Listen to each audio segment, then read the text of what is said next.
Hello, guys. Tonight we slip into the earthy, smoke-filled world of medieval village life. A place where the smell of wood smoke hangs in the rafters and the floor beneath your feet is nothing but packed mud, swept only when someone remembers, and never quite free of chicken feathers.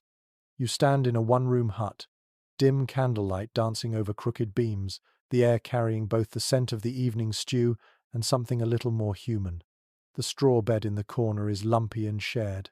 A nest of blankets, wool, and whatever hay hasn't been stolen by the goat. You probably won't survive this if you're looking for anything like modern privacy or romance. So, before you get comfortable, take a moment to like the video and subscribe, but only if you genuinely enjoy what I do here. And let me know in the comments where you are in the world and what time it is for you right now. Now, dim the lights, and let's ease into tonight's journey together. You trudge across the packed earth floor, feeling its uneven ridges under your bare feet. In the corner, the straw mattress has settled into the shape of its occupants over years of use. There's no memory foam here, just an itchy reminder of the fields it came from. If you're lucky, it's raised slightly above the floor to keep the damp from seeping into your bones.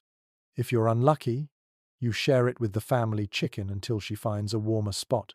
This was the romantic backdrop for most peasant couples' love stories unfolding on bedding that doubled as a stage for fleas, lice, and the occasional mouse sprinting through the night. And yet, this was normal.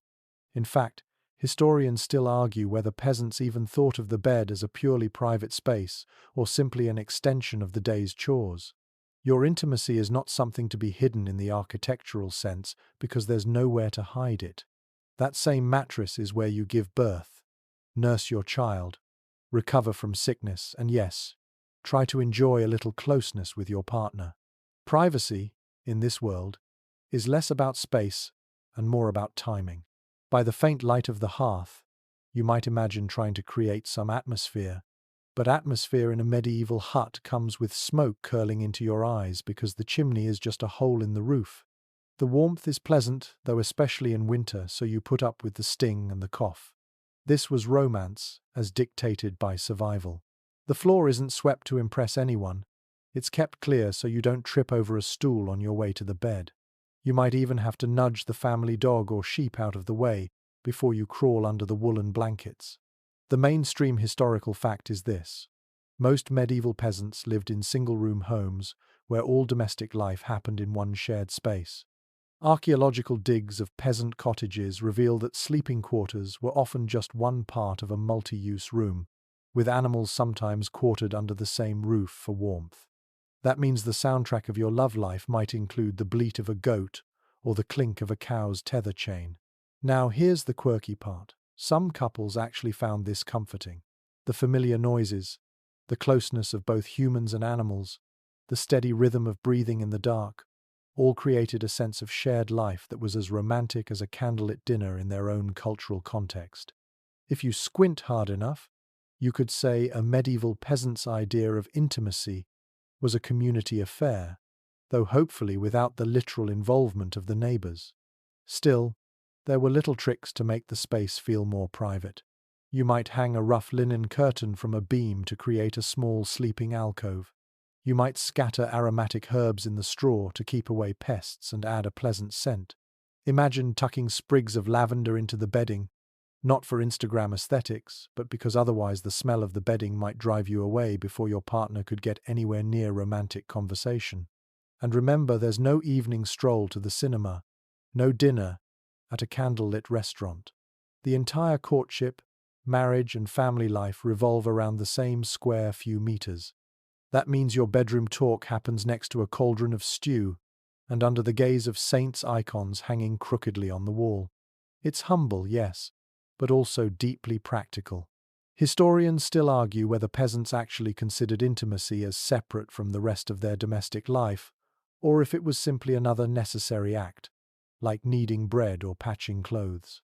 There's something almost grounding about the idea, no elaborate setup, no endless checklist, just the willingness to find connection wherever you could, even if wherever meant on a scratchy bed with the sound of pigs shifting in their pen.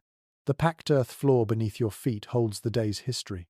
muddy footprints from the field, spilled broth from dinner, little impressions where someone's knees knelt to mend a shoe. And now, under the fading firelight, it's the setting for something softer, quieter, more human.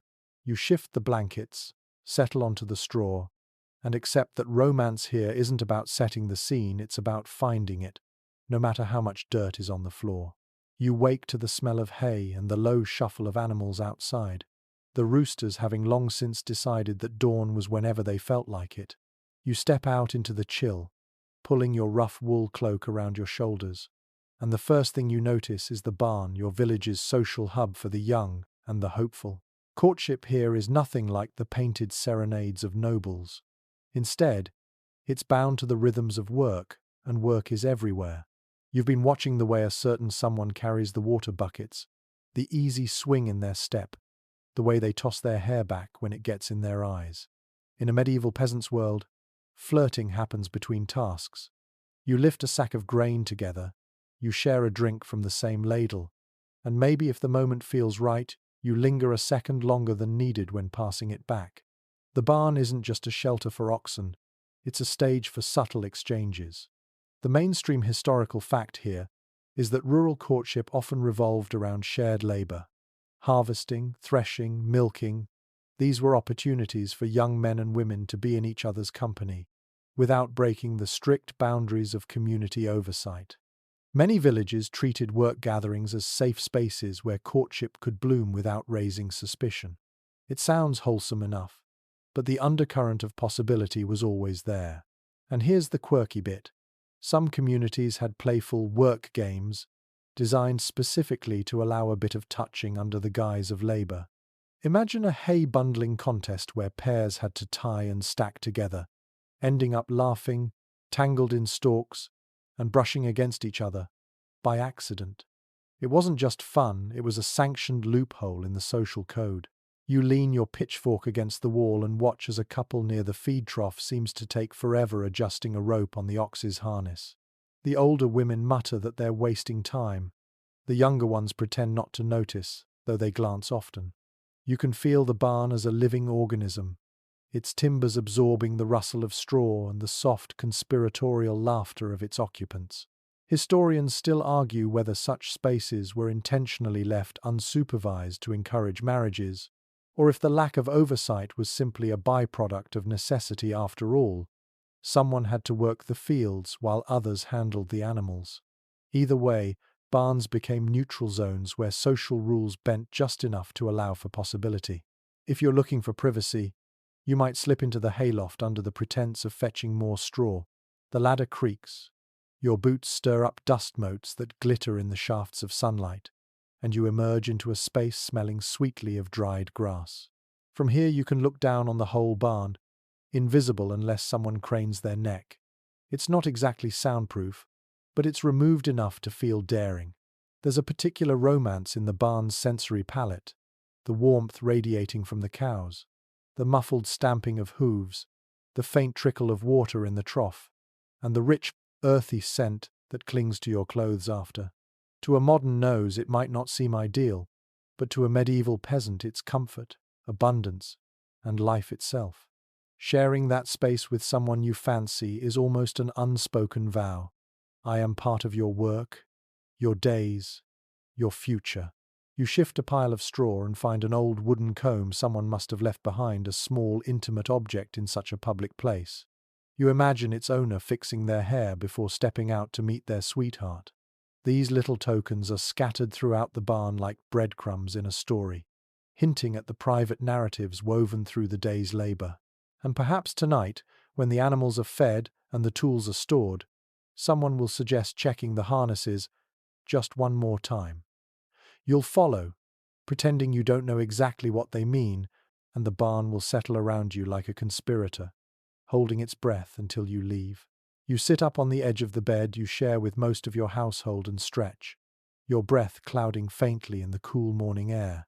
Across the room, your younger siblings are still curled together like a pile of kittens, and the hearth has gone to embers.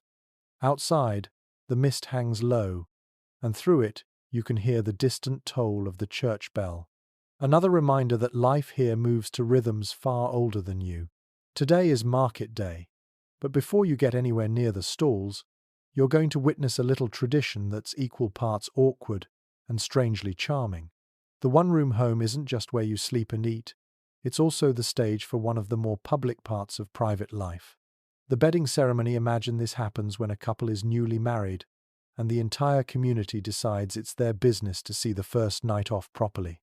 Neighbors and relatives crowd in, cracking jokes, singing songs, sometimes even guiding the newlyweds toward the bed with a mix of teasing and blessings. It's not about voyeurism in the salacious sense, it's more about the village claiming a stake in the union, ensuring it's off to a good start. Contemporary records from rural parishes show that this practice wasn't limited to the nobility. In many peasant villages across Europe, the putting to bed was a semi-ritual act that blurred the line between a marriage celebration and a community inspection. The idea was to reinforce bonds, ensure legitimacy, and let's be honest, give everyone a bit of entertainment in a life that offered very little of it. In one account from a 14th century French village, friends of the groom carried him into the bedroom on their shoulders while others tossed handfuls of grain across the bed for fertility. In another, from a rural English manor's records, the bride's veil was snatched off at the doorway, supposedly to let the blessings in, but clearly doubling as a moment for raucous laughter. There's still disagreement among social historians as to whether these ceremonies were truly joyful for the couple or quietly dreaded. On the one hand, it meant a wedding gift of sorts from the entire village: food, song, and a show of support. On the other, it meant very little privacy on a night you might have hoped would be your own. You can imagine the flushed faces, the forced smiles, the nervous glances toward the door as yet another aunt or cousin steps inside to wish you well. The sensory details are vivid. You smell the candle wax dripping onto the floorboards, hear the fiddle music faintly from outside, and feel the press of bodies in a small room thick with wood smoke and laughter. A neighbor hands you a mug of ale to keep warm, but you can't tell if it's for comfort or courage. The straw mattress creaks when you sit on it, and someone shouts from the doorway, "Make sure it doesn't creak too much," sending the crowd into roars of laughter. There's a peculiar intimacy to it, not between the couple, but between the couple and the entire village. It's a reminder that in the medieval world, marriage wasn't simply about love, it was about community alliances, property ties, and shared survival. The private was always to some extent public. When at last the door closes, and the last straggler stumbles away, you can still hear the muffled singing fading into the night.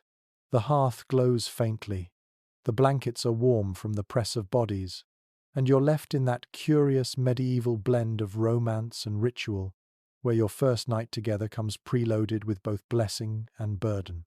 The air outside is sharp with the scent of wet earth, and you follow the winding path toward the churchyard. The wooden doors are still shut, but you're not here for Sunday Mass. You're here for something a little older, a little more unusual, a custom that unfolds right at the threshold. In certain corners of medieval Europe, promises of love and fidelity weren't always sealed inside the church before the altar. Sometimes they were spoken outside, literally on the church's doorstep, as though the building itself was listening. Village customs at the time reveal that this was more than a quaint quirk. For many peasants, entering the church for a marriage meant fees, official witnesses, and the formality of the priest's record book. Standing at the doorway, however, allowed couples to make vows in view of the community without incurring the full weight or cost of a sanctioned wedding. Some called it troth plighting, others simply saw it as the first step toward eventual church recognition. You can picture it now. The wooden planks beneath your feet are worn smooth by decades of villagers passing in and out. The air smells faintly of candle smoke leaking from the cracks, and your breath mingles in the cold with the person you're about to pledge yourself to. Behind you, a few neighbors pretend they're on their way to draw water, but they linger just long enough to hear the words. In one account from a 15th century English parish register, a couple exchanged vows in this way while holding hands over the church's threshold stone. The record notes that it was as binding as the altar, so long as witnesses could attest to it. In other cases, The local priest might stand inside the doorway, peering out, offering a blessing without ever stepping into the open air, half in, half out, as though to preserve the church's dignity. Some researchers remain divided on whether these doorstep vows were a legal loophole or simply a cultural preference. For poorer villagers, it may have been the only affordable option. For others, it might have carried a romantic symbolism, the doorway representing the transition from one stage of life to another. There's a certain poetry to it. The heavy wooden doors frame you both, the carved saints looking down with patient expressions.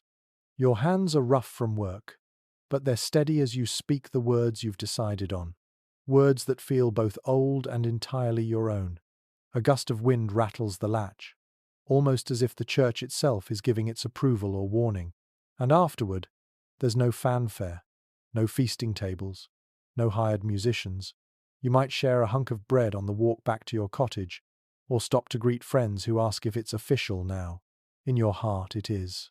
The church steps are behind you, but the weight of the moment clings like the faint scent of incense in your clothes, a quiet reminder that sometimes love in the medieval countryside needed no more than a threshold to stand upon. The year turns in a slow circle here.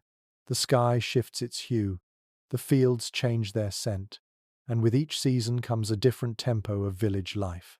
Love, like everything else, bends to these rhythms. You might think desire is a constant, but in the medieval countryside it often swelled or quieted depending on the calendar. The very pattern of planting and harvesting shaped when and how couples found time for closeness. In the long months of spring, the air is restless. The thaw releases the smell of wet soil, and the planting season demands every able body. Hands are busy, backs bent, yet the days grow longer and warmer, making twilight walks or stolen moments behind a hedgerow possible.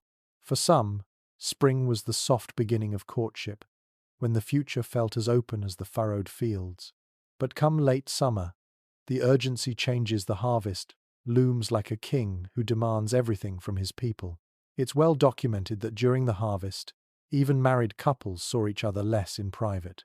Everyone rose before sunrise, working until the moon climbed over the fields, meals eaten in haste under the open sky. Exhaustion wasn't just physical, it seeped into the small rituals of affection. You might exchange nothing more than a nod across a field, your hands too blistered for anything gentle.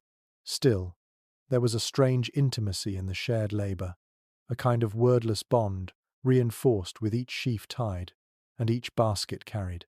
Winter, however, winter was a different story.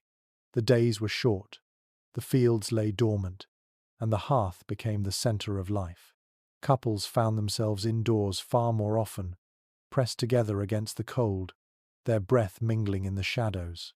The lack of agricultural urgency meant time for talking, for laughter, for warmth that wasn't just about firewood. In some villages, winter was even regarded as the season of conception, its timing ensuring births would happen after the following harvest, when food was more plentiful. Not every scholar agrees on how deliberate this timing was. Some argue that the patterns of birth records are more coincidence than strategy, pointing to the unpredictability of medieval life. Disease, famine, and the occasional war could scatter even the best-laid plans. Others believe couples and communities were far more calculating, consciously aligning intimacy with survival needs, even if they didn't put it into writing. One 14th-century farming diary from Flanders notes that, in summer, the bed is for rest, in winter, for love. The line is followed by an entry on sheep shearing, suggesting that the writer didn't see a separation between work and affection. They were all part of the same cycle. Imagine the comfort of that rhythm, the way it wove into your bones, the busy urgency of planting, the long silence of winter evenings, the soft in-between days of autumn, when the year seemed to sigh before starting over. The sensory contrast between seasons was stark. Summer's love smelled of sweat and fresh-cut grass, the air alive with crickets. Winter's love was wrapped in the smell of wood smoke and wool, with only the creak of the cottage beams to break the hush. In spring, you might find yourself laughing with your partner, while mending tools in the yard, the sunlight spilling over the garden plot. In autumn, you'd trade those bright hours for the slow satisfaction of sharing a jug of ale by firelight, knowing the fields were finished for the year. Market gossip often reflected these patterns too. In spring, you'd hear the whispers of who had been walking together after Vespers. In autumn, the talk might shift to who was expecting a child in the coming spring, a casual calendar kept in the minds of every watchful neighbor. Marriage arrangements, likewise, were sometimes planned to align with these seasonal tides. A wedding in late winter allowed the couple to settle in before the hardest field labor began. A wedding in early autumn came with the promise of enough stored grain to start a household. There's a kind of romance in the inevitability of it. You couldn't fight the seasons, so you learned to live inside them. Modern life might let you turn on a light at any hour, work when you choose, and find privacy in abundance. But in the medieval village, love was always in conversation with the land itself. The rain, the frost, the swelling of the grain, they all had a say in when you reached for another's hand. And so you find yourself on a late winter night, the wind pushing against the shutters, the fire painting the walls in flickering amber. There's nowhere to be tomorrow, except where you already are. No field calling for you before dawn. The year will quicken soon enough, but for now, you can let the slow heartbeat of winter set the pace. In this season, desire doesn't hurry, it settles in, uncoiling like a cat by the hearth, content to linger. The barn smells different after dusk. The air turns cooler, the dust settles into the shadows, and the last golden streaks of sunlight fade from between the gaps in the timber. You know the work is done because the animals have gone quiet, save for the occasional slow shuffle of hooves or a contented sigh from the cow stalls. And yet for some, the real purpose of climbing that ladder into the hayloft is only beginning. Across medieval villages, haylofts served more than their obvious function of storing winter feed. They were high, secluded, and muffled by the scent and texture of hay places where you could be out of sight without being far from the center of life. Written accounts from rural communities mention stolen conversations and whispered courtships that bloomed in the dim half-light above the barn floor. The loft was a liminal space, private enough to feel daring, public enough to avoid suspicion if someone happened to pass through. The hay up here is dry and sweet-smelling, prickling against your skin but soft enough to sink into. You can see the moon through the gaps in the roof slats, its pale light falling in fractured lines across the floorboards. From this vantage point, you watch the yard below someone closing the henhouse, a dog nosing at an empty bucket while your companion leans close, their voice low so it won't carry. Some researchers point out that haylofts offered more than romantic seclusion. They were also safe spaces for exchanging secrets, making plans, or sharing gossip. In communities where nearly every word you spoke could travel by morning, the loft gave you a rare pocket of control over your own story. Whether you whispered about love or about a neighbor's scandal, the hay muffled the sound as surely as it muffled the footsteps of the mice darting between the bales. Not every loft story ended in affection. Folklore from certain regions paints them as places of mischief or youthful rebellion, where daring boys might boast of sneaking into the loft only to have the ladder pulled up after them by giggling girls. In some tales, a stern elder would climb up unannounced, scattering the quiet like startled pigeons. These stories served as warnings and entertainment in equal measure, retold with knowing smiles by the hearth. One 15th-century German village chronicle describes an incident where a hayloft meeting led to a public reckoning in the square. The couple had been found lying back on a heap of clover hay, boots off, cheeks flushed, not indecent by modern standards, but suggestive enough for the watchful eyes of their neighbors. The punishment? They were ordered to clean the entire barnyard together, a sentence that probably pleased the gossips more than it shamed the pair. There's something about the sensory world of the loft that lingers in the mind. The tickle of straw in your hair, the faint warmth of hay that's been holding sunlight all day, the gentle rustle as you shift and settle in. You hear the soft breathing of the animals below, steady as a heartbeat, and the occasional creak of the wooden beams adjusting to the cooling night air. The loft becomes a cocoon, wrapping you in its golden walls, making the outside world feel distant and unimportant. In that quiet, you're aware of how small the village is, how little space there is to truly be alone. Yet here, suspended between the floor and the roof, you can imagine you've carved out a corner of your own. A place where laughter is safe, where words can be spoken without ricochet, where time itself feels slower. And when you finally climb down, the ladder swaying gently under your weight, the night air feels cooler, sharper. The yard is almost empty now, the last of the lanterns guttering out. You brush stray bits of hay from your clothes, careful to leave no trace that might catch an elder's eye, and walk home with the faint scent of clover following you like a secret you don't intend to share. Morning comes with a ringing you can hear even through the mist, the deep, deliberate toll of the church bell. It's not Sunday service. This is the sound that draws villagers toward the great wooden doors for another kind of gathering, the making of vows in front of those who will hold you to them. The practice is older than many of the cottages you pass along the way, and it unfolds in a manner that's both solemn and oddly informal. The church doorway stands open, but the couple does not step inside. Instead, they meet just outside the threshold, where the carved lintel casts a shadow across the worn flagstones. The spot feels charged, as though the air itself is holding its breath. In a time when formal marriages often required costly documentation or the oversight of high-ranking clergy, some couples took to sealing their promises here within sight of the altar, yet not quite on it. Parish records from parts of England and northern France show that these doorstep unions carried real weight. A pair could clasp hands over the threshold stone, speak their vows clearly in the hearing of witnesses, and walk away considered bound in the eyes of their neighbours. The logic was simple. Everyone saw it, everyone heard it, so everyone could vouch for it. In a world where memory served as legal proof, that was enough.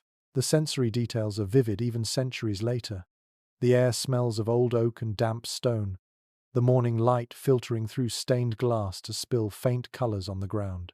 A neighbour stands nearby with a basket of onions, pretending she's only passing through, but her gaze is fixed on the couple's clasped hands. Somewhere a child giggles before being hushed. The priest might be just inside, his robes brushing the doorway as he leans forward to murmur a blessing without ever stepping into the sunlight. There's disagreement among scholars about the meaning of this half-in, half-out ritual. Some see it as a clever dodge to avoid certain church taxes or legal entanglements. Others argue it was steeped in symbolism, the doorway as the meeting place between the sacred and the secular, a threshold to a shared life. Perhaps, as with so many rural customs, it was both practical and poetic all at once. In one remembered tale, a bride wore no veil but carried a sprig of rosemary, and the groom brought her a loaf of fresh bread. After their vows, they broke the bread together, each taking a piece before offering some to the small crowd. The act was simple, unadorned, but it bound them to each other and to the village's shared table. When the words are spoken, the witnesses nod and murmur approval. The couple steps back from the shadow into the full light of the square, where the day's ordinary bustle begins again, bargaining over turnips, the clatter of a cartwheel on the cobbles, the smell of baking bread drifting from a nearby hearth. Life continues, but the couple walks home with a different weight in their step, the threshold behind them and a shared path ahead. Steam curls from the bathhouse roof like a lazy dragon, and you follow it the way a cat follows a sunbeam. The door creaks, a warm, damp sigh escaping into the chill lane, and the smell hits you first. Resinous wood, wet stone, a hint of rosemary from someone's sachet, and that mineral tang of heated water. You step inside and the world softens. Voices drop, laughter turns rounder at the edges, and the clack of wooden clogs on the floor sounds like rain on a dock. Compared to the smoky cottage and the hayloft's dust, this is a different planet, slick, bright, and pleasantly drowsy. You set your bundle on a bench and look around. The attendants move like practice dancers, refilling buckets, stoking the furnace, passing out little wooden ladles for pouring hot water over shoulders. The tubs are not private so much as personal. You slip into one and feel your bones. Remember that they have been cold for months. The surface shivers when you breathe. Someone to your left hums a scrap of a song you recognize from last midsummer, and you realize the bathhouse is as much a memory vault as a place to get clean. City and market town records make it clear that public baths were a fixture across late medieval Europe, especially in German lands, France, and parts of Italy. Guild ordinances regulate opening hours, wood supply, and even the quality of towels, as if cleanliness itself needed a union rep. In one set of rules from Augsburg, bathhouse keepers must post a bucket of cool water for faintness and keep the benches scrubbed, a reminder that comfort and order mattered even where people let their shoulders drop. If you're imagining a free-for-all, think again. The bathhouse is managed like a mill, but scented. Of course, regulation rarely stops rumor. The bathhouse is the warmest gossip mill in town. You hear who argued with the reeve over fence lines, who dropped a jug at the well, who stared a heartbeat too long at the baker's apprentice. Reputation floats here like steam. It condenses on the rafters and drips into conversations. You pretend not to listen. Everyone pretends not to listen. Meanwhile, the attendant brings a tray with mugs of watered wine, because apparently your paws need company. Quirky detail for your mental shelf. Some places served snacks and drinks in the tubs, a kind of medieval spa tavern. Picture yourself nibbling a piece of honey cake while soaking, trying not to let crumbs escape into the water like tiny ships of shame. In a few illustrations, bathers wear conical felt bath hats to keep their heads cool, a look that says relaxed wizard more than health regimen. It is practical, and also a little fabulous. You glide your hand through the water and feel the heat return feeling to your fingers. Across the room, a couple shares a low-voiced joke, their laughter dissolving into the steam. That is the quiet truth of this place. The bathhouse is a social cushion, a pocket of amnesty where conversation loosens and glances grow friendly. Affection here is public, but softened.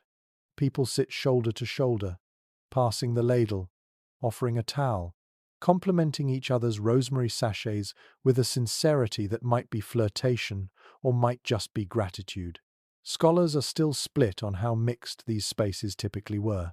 Some periods and regions likely hosted co-ed bathing at certain hours, while others enforced alternation by sex or strict separation behind screens. Church councils and moralists issued periodic warnings about indecencies in baths, which tells you less about what always happened and more about what worried them. The truth seems locally flavored. What is improper in one town might be ordinary in the next, the rules fogging and clearing with the steam. Meanwhile, you discover a secret bathhouse law. No one moves fast.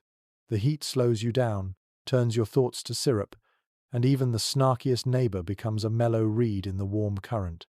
That does not mean the place is innocent. The bathhouse keeper takes care to usher out rowdy youths and to keep a watchful eye on alcoves where shadows gather too eagerly. Municipal fines exist for disorderly conduct among bathers, which is bureaucratic code for you know exactly what. Let's keep it PG and say the staff know how to tap a bucket against the floor in a way that resets the room's mood. You lean your head back against the rim and watch the ceiling beams darken with moisture. Somewhere behind the furnace wall, a log shifts with a hollow thump. There's a pleasant vanity to the bath as well. The little wooden combs, the packets of herbs tied up in cloth, the way people emerge glowing, as if the world has been sanded smoother. If you came here after a long day threshing, you leave feeling as if you could be painted into a manuscript margin with tiny gold leaf around your cheeks. Not everyone approves. A friar on the square has been known to sermonize about the perils of warm water and warmer company.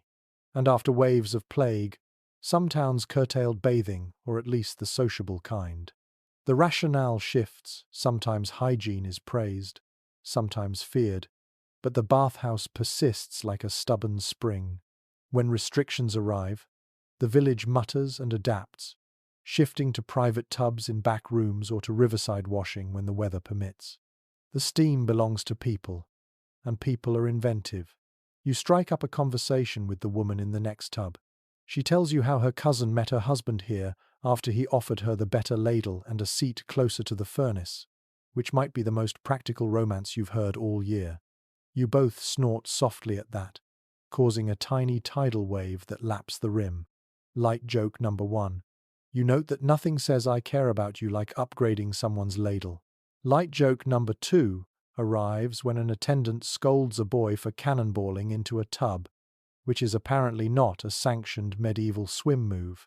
Light joke number 3 is your internal vow to invent a line of luxury bath hats and become, as the minstrels say, absurdly well-to-do. Under all the humour lies a tender truth. The bathhouse gives peasant life something it rarely offers: sanctioned pause. The door shuts out chores. The heat unwinds the day, and you are allowed, if only for an hour, to be a body floating in comfort rather than a pair of hands pulling, lifting, mending, hauling. That change in posture invites a change in feeling. Conversations tilt toward confidences. Eyes soften. A shoulder leaning lightly on another's becomes both a thank you and a maybe. Early modern moralists later tried to paint bathhouses as dens of vice, and there were certainly places where sex work attached itself to the business like ivy. But the picture is broader and warmer.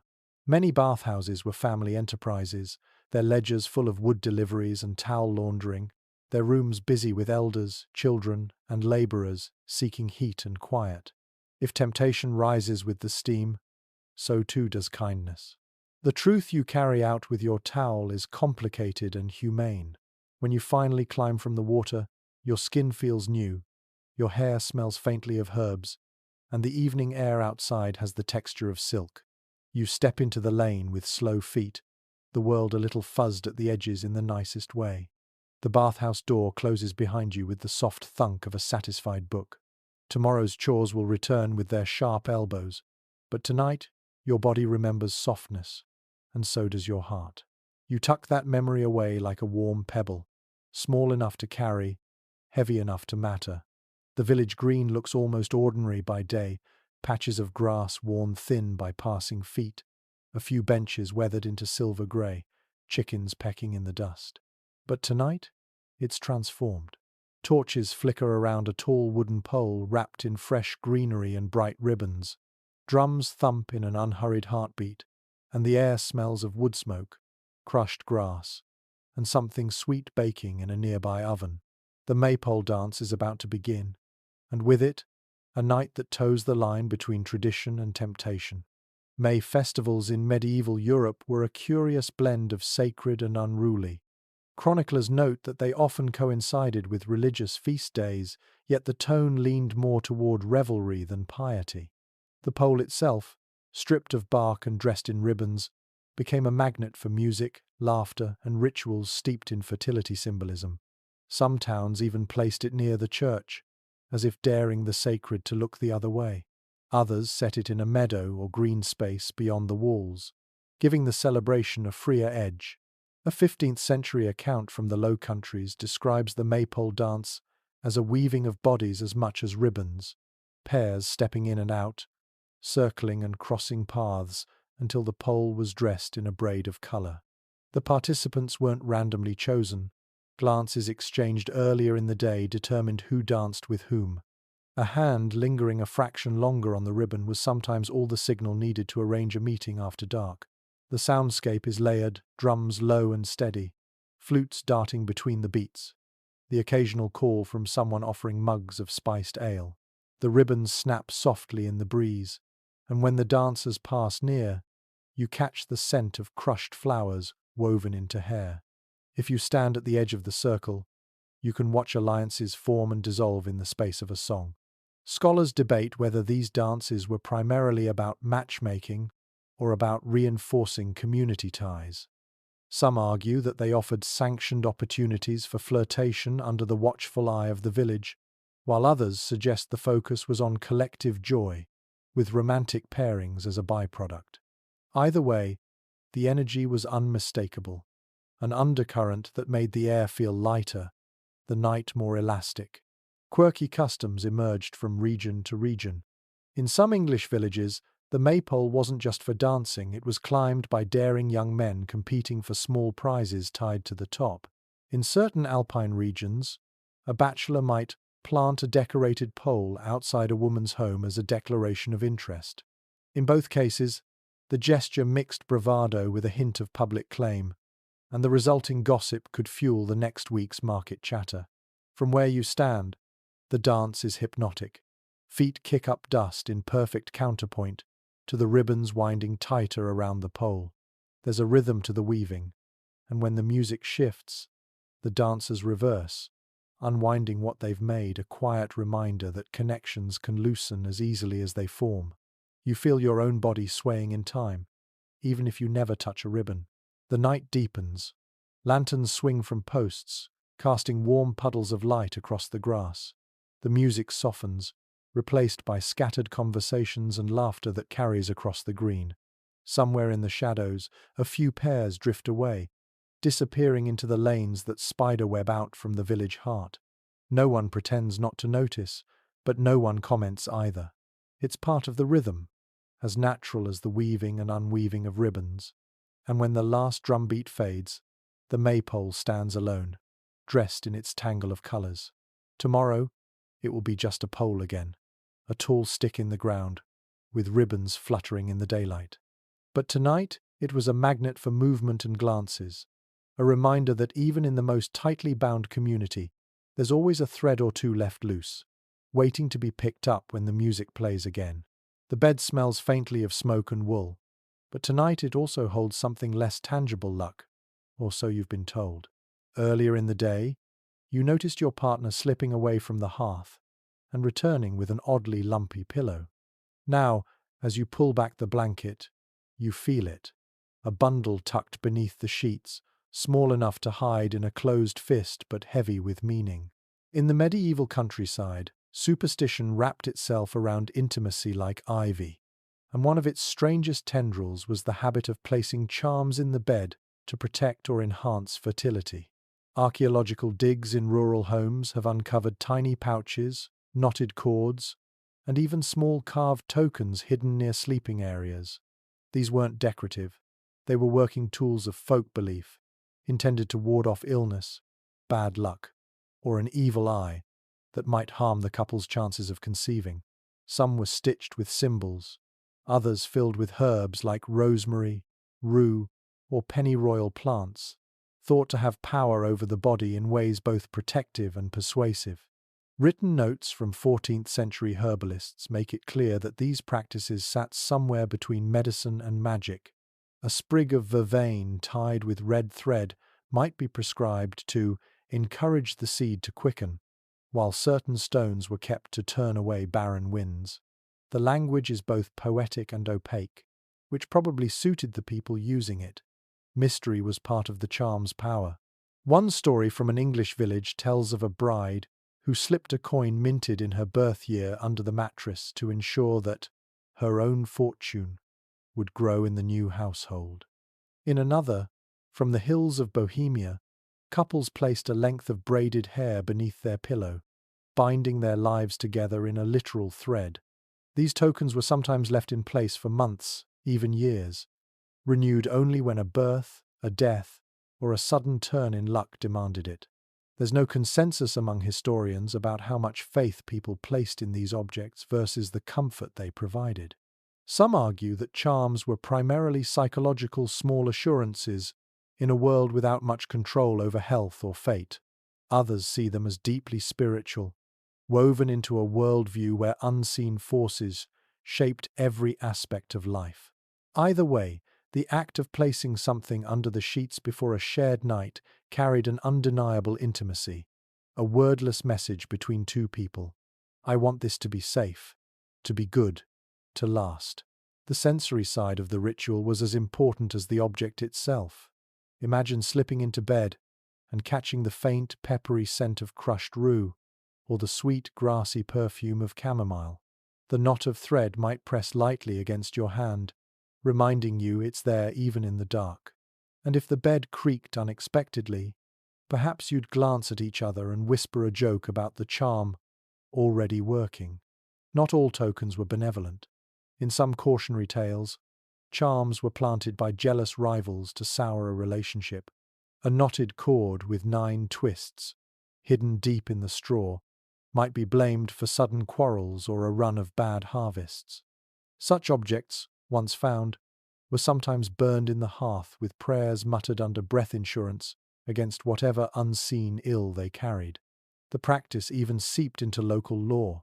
One 15th century manor court record from northern England fines a woman for placing of ill-luck herbs in the bridal bed of another, which suggests not only that such sabotage was feared, but that it was taken seriously enough to punish. Folklore often exaggerates, but legal records tend to mean business. Tonight, the charm in your own bed is benign. It rests quietly under the linen, carrying its bundle of herbs and small bead carved from bone. Whether it works in any measurable way is beside the point. The point is that it was placed there for you, with care and intention, in a world where care itself is a precious currency. As you settle into the warmth, the tiny knot of fabric feels less like superstition and more like a promise, one you can feel with your fingertips even as you drift towards sleep. The cottage is quiet except for the slow crackle of the hearth.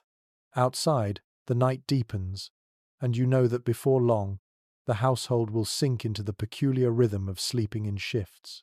To a modern ear, it sounds odd why break sleep into two parts. But in the medieval countryside, it was ordinary, as woven into life as the sound of the bell at vespers. The pattern went like this. After the evening meal, everyone would drift toward bed and sleep for a few hours. The first sleep. Then, sometime after midnight, you'd stir awake, not just from habit, but because the fire needed tending, the animals might need checking, or certain quiet tasks were best done while the village slept. This in-between period, called the watch or dead of night, could last an hour or more. Afterward, you'd return to bed for your second sleep, which carried you through to dawn. Records from early modern court testimonies and 13th–15th century household accounts make it clear that this segmented pattern was common enough to be unremarkable. The very phrase, first sleep, appears casually, without explanation, in letters and depositions, as if no one needed to be told what it meant. Medical texts of the time even advised on what to eat between the two sleeps to avoid indigestion, light bread and warm ale, if you could manage it. It's during that midnight interval that some of the village's most private encounters happened. With the younger children and elders still asleep, couples found themselves in a rare cocoon of quiet. You could talk without the constant hum of daily chores, share a cup of broth, or slip out under the stars for a walk down the frost-silvered lane. This was the hour for murmured stories, gentle teasing, and plans for the next day that might never survive the morning's bustle. Folklore gives the watch hour a faint shimmer of magic. In certain regions, people believed this was when dreams could spill over into waking, when prayers were most potent, and when intentions whispered aloud might travel farther.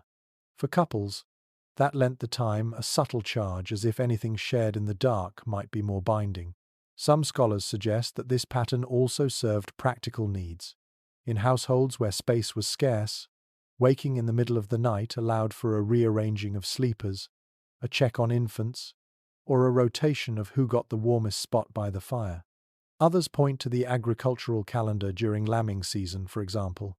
Those midnight hours were ideal for checking the pens without disrupting the rest of the night. You can picture it now. The glow from the hearth, dim but steady, the smell of wood smoke mingled with the faint tang of wool blankets. Outside, the air is so still you can hear the creak under its thin crust of ice. Your partner stirs, stretches, and meets your eyes in the half-light. There's no need for words. The rhythm of the watch has been in your bones since childhood. You share a sip of ale, maybe a laugh about the neighbour's goose that escaped again, and then the silence folds back over you both. Eventually, you slip into the second sleep, the one that carries you toward the rooster's call. It's a deeper rest, less restless than the first, as if the body has already let go of its unease in that wakeful middle stretch. When morning comes, you rise into the day knowing you've shared not just a bed, but a rhythm, a quiet middle chapter that belongs only to those who live by the pattern of the land and the slow arc of the night. By the time winter's grip loosens and the days stretch past supper, the village is ready for something wild. That's when the carnival comes, an eruption of colour and noise before the solemnity of Lent closes in. For peasants, it's more than just a festival. It's the one time of year when rules wobble like a loose wheel on a cart, and the air itself seems to smell of mischief. The streets fill with masks, some carved from wood and painted in bright, crude strokes, others made from scraps of cloth sewn together into faces that grin or leer. Behind each mask, a neighbor you might recognize by their walk or their laugh, though for today you pretend not to. Musicians roam in loose packs, drummers with skins tight enough to wake the next village, pipers darting melodies in and out of the crowd like quick birds. The air carries roasted chestnuts, spilled ale, and the faint sharpness of smoke from torches waving above the heads of dancers. Accounts from 14th and 15th century towns describe Carnival as a world turned upside down. Social ranks blurred, servants dressed as lords, women as men, and the poorest might play judge in mock trials staged in the square. In rural districts, the festival sprawled beyond the streets into fields and barns, where plays and games tilted toward the bawdy. This was the annual safety valve for a community under constant watchfulness, an officially sanctioned rebellion against its own rigidity. One chronicle from Flanders tells of marriage markets during Carnival, where couples real or pretend were paired off by a self-appointed mayor of fools for the night. Sometimes these matches ended when the masks came off. Other times they became actual betrothals weeks later. It was a chance for courtship to bloom under cover of chaos, for shy glances to sharpen into open laughter without fear of disapproval. The sensory overload was part of the point. Imagine standing in the square at dusk. Torches flare against the deepening blue sky. Ribbons whip in the wind, and the drums are so loud they feel like they're inside your chest. You taste sweetness from a stolen bite of honey cake, hear the whoop of someone leaping over a barrel, smell the heady mix of sweat and spilled wine. It's dizzying, almost dreamlike, as if the world's edges have gone soft for the night. Not everyone approved, of course. Church sermons from the period rail against unseemly conduct and public lewdness during these days, warning that the devil walks most freely behind a mask. Yet the festivals persisted, shifting location or adjusting their dates when authorities tried to rein them in. People needed their carnival like they needed bread. Both fed a hunger that was more than physical. A curious regional twist appears in some alpine villages, where carnival included a procession of the bed. Young men carried a large wooden frame draped in blankets through the streets, inviting onlookers to climb in for a joke or a mock blessing. It was half comedy, half coded invitation, and entirely in the spirit of bending propriety until it creaked. Some historians see carnival as a form of controlled release, a temporary chaos that reinforced order once it ended. Others believe it was a genuine crack in the social fabric, a reminder that the boundaries could be shifted, even if just for a handful of days. Either way, it offered moments that might never have happened in the rigid daylight world. A masked dancer pulling you into the circle, a whispered joke that feels sharper because you can't see the speaker's eyes, the warm press of strangers in a space too small for so many bodies. By morning, the streets will be strewn with wilted flowers, broken ribbons, and the dregs of overturned mugs. Masks will hang from nails in the rafters until next year. But tonight, the village moves as one restless, laughing, slightly tipsy organism, shaking the dust from its bones before returning to the long, straight days of work. And if some connections made under the mask last beyond the festival, well, perhaps that's just another kind of blessing, wrapped in music and smoke. You hear the commotion long before you see it, boots thudding on packed earth, laughter that tips a little too loud, and a sharp cry that could be mock fear or the real thing. You step out into the lane and there they are. A knot of young men sweeping past with ribbons tied to their sleeves. A girl hoisted high for a heartbeat, then set down again as the crowd surges like a river around a rock. Someone yells, "Pay the ransom." Someone else brandishes a garland, and the whole village vibrates with that peculiar blend of festival and warning. Tonight's game is the oldest story with the messiest edges. Marriage by capture. The playful kind that sometimes forgets it is supposed to stay playful. You trail them toward the green. The air smells of crushed thyme and lantern smoke, and the moon looks like a coin no one can reach. The girl's friends circle her like geese, hissing, defending, laughing, while the would-be captors perform exaggerated bows and plead for the honor of borrowing the bride. If you are thinking theatrics, you are not wrong. In plenty of European villages, wedding seasons came with mock abductions, staged chases, and ransom games. Shoes are stolen, veils are mislaid, and the bride herself goes missing for an artfully timed 10 minutes until someone produces a jug of ale or a promise of a larger feast. Village memory carries this as custom, the way a body carries a scar, visible, complicated, still tender if pressed. Legal records from the 13th to 15th centuries show the darker twin of this ritual. Courts across England, France, and parts of the Empire prosecuted raptus cases, abductions that slid into coerced marriage or worse.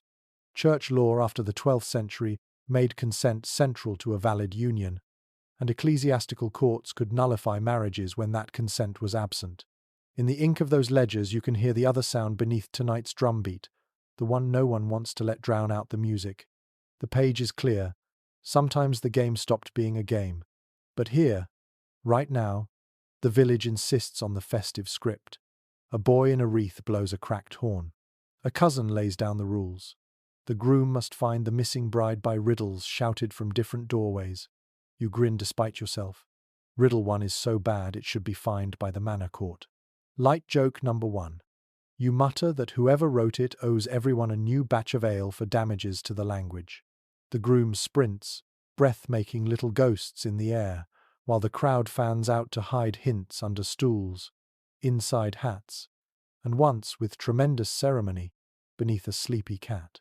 Song breaks out, the sort that thumps more than it harmonizes, and a pair of grandmothers start the clapping, beating time with wooden spoons. A girl tosses the groom's cap from hand to hand, each throw punctuated by demands. A promise for the midwife's new kettle, 2 wheels of cheese for the church roof, an extra barrel for the harvest feast. If ransom is a joke, it is also accounting. Weddings are community projects, and this rowdy ledger ensures everyone sees what is being invested in the union. Ethnographers who later collected village customs describe versions of this far beyond one valley. In some places, the bride's shoe is the hostage, paraded on a cushion until beer liberates it. Elsewhere, the bride herself is kidnapped to a neighbor's cottage where she is plied with sweet buns, while the groom negotiates her return in public, half farce, half proof that he can provide. You can almost hear the moral humming under the laughter. A marriage feeds more mouths than 2. The tricky part is intent. Some researchers read these rituals as symbolic rehearsals of an older reality, a domesticated echo of real abductions from an earlier age. Others see them as theatrical tests of generosity and resolve, a way to measure a groom's standing with wallets and wit rather than muscle. The field still has not settled on a single interpretation, and probably never will. Local practice is stubbornly local. What rings constant is the village's need to witness the crossing from single to wed, and to mark that crossing with noise. You catch up to the groom near the alehouse, where the loudest riddles are being broadcast from a window full of laughing faces. He is red-cheeked, determined, and not nearly as clever as he thinks he is. Light joke number 2. He declares he will follow his heart, then immediately runs the wrong direction, which is perhaps the most accurate metaphor for newlyweds anyone has performed. A chorus of aunts corrects him without mercy. He bows, recovers, and finally locates the bride, a triumphant reveal behind a curtain of drying linen, steam ghosting up from the tubs like applause. For a second the world shrinks. The crowd hushes. She steps forward, not so much rescued as choosing to be found, and places her hand on his wrist where the pulse runs. You can feel the ceremony under the horseplay in the way they hold each other's gaze. Consent, imperfectly staged, but insisted upon nonetheless. The cousins cheer, the wreath. Boy toots the horn again, which remains a sonic crime. Light joke number 3. You vow silently to steal that horn in the name of public peace. Then realize that would count as yet another abduction, and you have had enough felonies for one evening. The pair is led to the green where a rope is stretched low for a hurdle jump. He must lift her, clear the rope, and not drop her in the mud that everyone pretends is not waiting like a hungry mouth. On the first try, he stumbles, they teeter, and the rope-keeper wickedly raises it a finger higher. On the second, he finds his footing, and the collective intake of breath turns into shouts as they sail over, landing in a spray of damp earth and ribbon tails. Mud streaks their boots. Pride shines from their faces. If the village wanted a picture of partnership, it has one.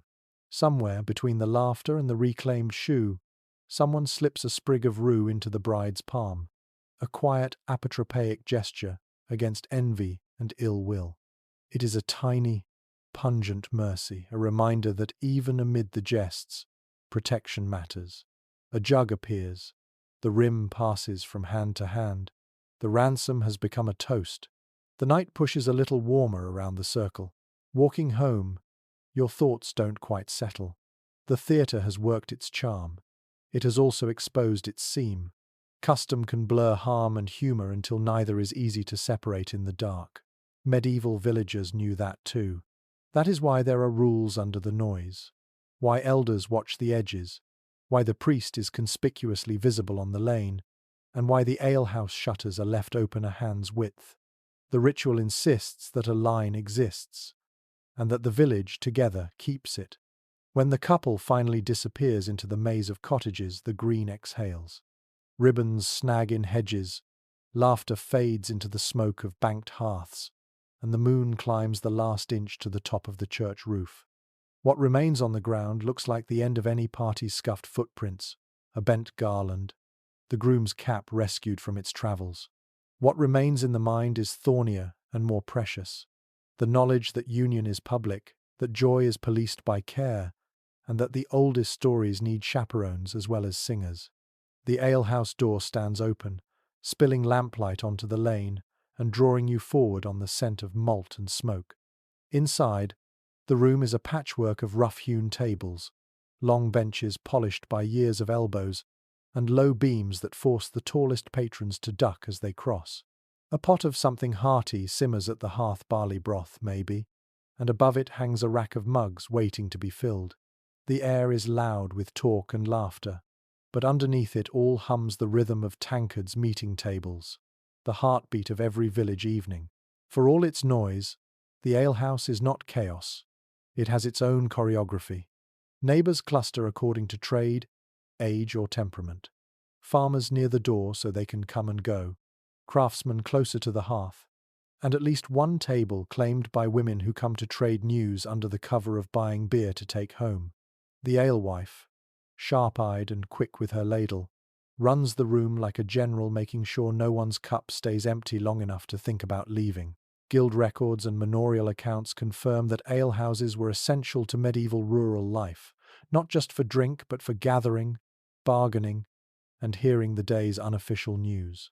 Without taverns and inns in every hamlet, the alehouse filled the role of both cafe and community hall, where you might settle a debt, hear the latest on a neighbour's sick cow, or learn who was courting whom. The line between public and private blurred here. Conversation could turn from harvest prices to personal matters in the space of a swallow. The flicker of flirtation was part of the atmosphere, as familiar as the smell of hops. A sideways smile while passing a mug, a hand brushing another's when settling change, a joke told with eyes fixed a little too long. These were the small currents beneath the roar of voices. Couples might meet here as just neighbours, but leave having arranged to walk home the long way. In a culture with few sanctioned spaces for courting, the alehouse offered a warm, noisy cover for such beginnings. In one 15th-century court record from Kent, a dispute over a marriage arrangement started when a young man was accused of over-familiar converse with a brewer's daughter during a busy market evening. His defence? He was only asking about the quality of her hops. The bench of elders fined him anyway, perhaps less for impropriety than for the crime of thinking anyone would believe the excuse. Not all alehouse courtship stayed light-hearted. Sometimes drink loosened tongues past the point of charm, and the alewife would intervene often by sliding a bucket of cold water onto the table with a pointed look. Some regional bylaws even gave alewives authority to eject anyone who disturbed the peace with importunities, a polite phrase for bothering people who weren't interested. Still, much of the intrigue here was unspoken. You sip your mug and watch the subtle patterns: who leans in, who leans away, whose laughter rises half a pitch when a certain person approaches. The smell of yeast and wood smoke clings to everyone equally, masking whatever scent might have been carried in from the lane. Somewhere in the background, a half-tuned lute is coaxing out a melody that keeps getting lost under the din. Ethnographers studying early modern rural life note that alehouses often doubled as neutral territory, one of the few places where someone from another village might mingle without causing comment. That opened the door to romances that crossed parish lines, which could be thrilling or problematic, depending on family alliances and rivalries. Here, in the golden lamplight, differences blur. Everyone's hands are calloused, everyone's boots are muddy, and everyone's eyes catch the firelight the same way. The quirks of the room add their own texture. A carved heart in the beam above the hearth with initials too faded to read. A patch on the bench where the wood is worn smooth from years of boots resting against it. A cluster of dried herbs hung over the door, not decoration but protection, a quiet nod to the alewife's own superstitions. These details root the space in the same way the ale does: solid, sustaining, and just intoxicating enough to let the edges of the world soften. You watch as a man offers his seat to a woman carrying a jug, then slips onto the bench beside her rather than returning to his friends. The exchange is brief, nothing more than a few words lost in the noise, but they rise together a short while later and head into the cool night. Whether it's a planned meeting or a chance spark, only they will know. By the time the fire burns low and the talk grows slower, the alehouse has done its work. It has warmed bodies and eased conversations, stitched a few more threads between people, and perhaps loosened others. Stepping back into the lane, the night feels quieter than it is. The muffled laughter inside clings to you like the smell of smoke in your hair. You walk home slower than you left, carrying the taste of malt on your tongue and the hum of a room where nothing is ever entirely just about the ale. The smell of fresh bread hits you before you even see the bakehouse. It's an early morning scent: yeast, wood smoke, and that deep, nutty sweetness of grain turning into something more than itself. You round the corner and there it is, a low, whitewashed building with a tall chimney exhaling in lazy spirals. The door is propped open to let the heat spill into the cool air, and inside, the baker and his helpers move with the precision of a well-rehearsed dance. But this isn't just a place for loaves and crusts. In the village imagination, bread and courtship have been kneaded together for as long as anyone remembers. Village lore ties bread to more than sustenance. It's a gift that travels easily between households, a token of goodwill, and, in the right hands, a quiet declaration. A small, well-shaped loaf, left at someone's doorstep, might mean nothing more than thanks for a favor, or it might mean something else entirely, depending on the giver's timing and the recipient's blush. In certain regions, a bread gift from an unmarried person to another unmarried person was the kind of gesture that drew whispers at the well the next morning. Household accounts from the 14th and 15th centuries sometimes list courtesy loaves, given outside of feast days. These appear in the margins of ledgers, often in the same hand that recorded wedding expenses months later. A sweetened bun, spiced with cinnamon or nutmeg if the household could afford such luxuries, carried a double weight. It was rare enough to be memorable and perishable enough to encourage a swift reply. The bakehouse itself could be a stage for subtler exchanges. You picture it now: flour dusting the air like first snow, the roar of the oven when the door swings open, the glow from within painting the bakers' faces in gold. Someone slips in to collect their order and lingers just a heartbeat too long, asking about the next batch. Hands brush while passing a basket. A comment about the weather turns into a story about last year's harvest, and in that warmth, literal and otherwise, the exchange feels private despite the clatter of paddles and the shuffle of feet.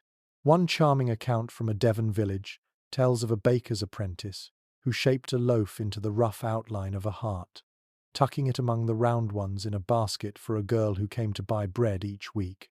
Whether she noticed immediately or not, the record doesn't say, but the two married within the year, which the village no doubt took as proof of the bread's magic. Not all bread courtship was sweet.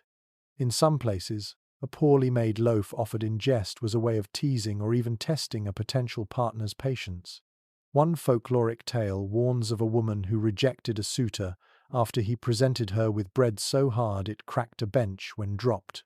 Whether by accident or design remains unclear. Scholars who study rural humor point out that such exchanges were part of the courtship dance, revealing not only skill but wit. The link between bread and love also had a spiritual undertone. In Christian symbolism, bread was life itself, a gift from God, and sharing it could carry a sense of blessing. Giving someone bread from your own oven was a quiet way of saying you wanted them to be part of your table, your home, your daily sustenance. It's the kind of gesture that needed no explanation, because the meaning was baked in from the start. You imagine yourself slipping a warm loaf into someone's hands, feeling the heat pass between you along with the faint crunch of crust. Maybe you've scored the top with a simple cross, maybe with an intricate pattern that says more to them than anyone else would notice. They thank you, and the exchange is over in a moment, but the scent of it will follow them home, filling their kitchen and their thoughts in equal measure. As the morning wears on, the bakehouse settles into its rhythm. Loaves slide in and out of the oven, baskets change hands, and the chimney continues its slow, satisfied breathing. You leave with a round loaf tucked under your arm, still warm enough to steam in the cool air. Maybe it's for supper, maybe for someone else entirely. Either way, you can't help but notice that bread never travels alone. It carries with it a little of the hands that shaped it, and sometimes, just sometimes, a piece of the heart. The edge of the village melts into hedgerows and crooked oaks, the kind that twist their branches like old men leaning in to hear gossip. Beyond them lies the stretch everyone knows by its half-whispered name, the Forbidden Woods. They are not vast enough to be truly wild, but they hold a reputation part shadow, part story that keeps most people from venturing there alone, which of course makes them perfect for meetings you don't want your aunt or the reeve to see. By daylight, the woods are almost welcoming. Birdsong drips from the branches, the air is laced with the scent of pine and damp earth, and shafts of sunlight pierce the canopy in soft gold columns. But by twilight, the palette shifts, greens deepen to black. The undergrowth seems to move in the corner of your eye, and the silence grows thick enough to hear your own pulse. Couples who slip into these trees during festivals or long summer evenings know exactly why they've chosen this path. The woods keep secrets better than the alehouse, better than the barn, better than anywhere with a door someone might knock on. Parish gossip often featured the woods in a supporting role. She was seen returning from the copse with her hair loose. Could mean anything from an innocent stroll to a scandal in the making. In a few court testimonies from the 14th century, disputes over promises made under the green bough reveal that these wooded meetings sometimes carried as much social weight as a public vow if the right people heard about them afterward. Folklore wrapped the woods in a mix of caution and invitation. Certain glades were said to be blessed spots, where lovers' promises would hold fast. Others were hungry places, where stepping into the wrong ring of mushrooms could leave you cursed in love for a year. These tales served as both deterrent and dare, and the result was predictable. Those with bold hearts or curious minds found themselves testing which stories were true. One particularly vivid account from a rural Welsh village tells of a young man who left a posy of wildflowers in the hollow of an oak for a girl he'd been too shy to speak to in public. She found it, replied with a ribbon tied to the same branch, and over the summer, the two built an entire courtship in silent offerings before ever meeting face to face. When they finally did, it was under that same oak, with only the breeze for a witness. Researchers looking into medieval land use note that forbidden didn't always mean off-limits by law, it might simply mean the woods belonged to the lord's estate, making entry without permission technically poaching. The thrill of trespass added spice to the rendezvous. It also meant an unspoken rule. If you were caught, you claimed you were gathering firewood or mushrooms, even if your hands were suspiciously empty. The sensory pull of the woods is undeniable. You step under the canopy, and the village noise falls away. Leaves shift overhead in a low, constant murmur, as if the trees are holding their own counsel. The air smells cooler, heavier, carrying hints of moss and something sweet you can't quite name. Your boots press into the soft litter of last year's leaves, releasing a faint, dry sigh with every step. In that hush, words carry differently. A joke lands softer, a compliment feels sharper. You might share a crust of bread from your pocket, a sip from a flask, or simply lean back against the same tree, letting the shared silence do the work. Light joke number 1 might be a mock complaint about how the branches are conspiring to ruin your hair. Number 2 could be about the squirrels acting as unpaid chaperones. Number 3 is the exaggerated groan when you realize you'll have to pick twigs out of your cloak before facing anyone in the village. Not all woodland meetings end in romance. Some are negotiations over dowry terms, over borrowed tools, over whether a whispered rumor needs quashing. The woods are as useful for diplomacy as they are for courtship, yet the possibility lingers in every path, every clearing. Here, away from eyes and ears, you can say what you mean without it traveling faster than you walk. When you finally emerge back into the open, the light feels brighter than it should, as if the world has been turned up a notch. The village seems smaller after the stretch of shadow, and you carry a piece of that quiet with you, like a hidden talisman. Whether or not you've promised anything in the woods tonight, the trees will keep your visit, adding it to their slow-growing archive of footsteps and words no one else will hear. The sun hangs high, pressing its heat into the back of your neck until the air itself seems to hum. Out in the open fields, the wheat sways in slow, lazy arcs, and the only shade worth mentioning comes from the occasional tree at the far edge of a plot. Work is relentless in this light, hands on sickles, backs bent, arms dusted with golden chaff, but even in the hardest seasons there are pauses. And in those pauses, the fields can host their own quiet chapters of village courtship.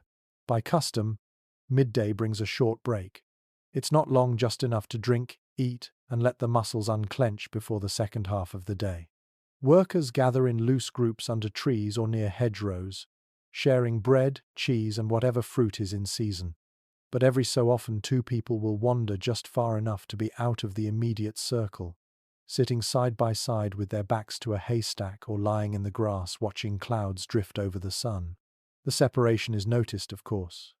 In a place where everyone knows the color of your boots, nothing goes unseen. But as long as they return when the horn sounds, no one says much. Evidence from manorial rolls and field labor accounts suggests that these pauses were often the only socially acceptable moments for unmarried men and women to talk without a chaperone. The worksite was public enough to guard reputations, but sprawling enough to allow for a corner of relative privacy.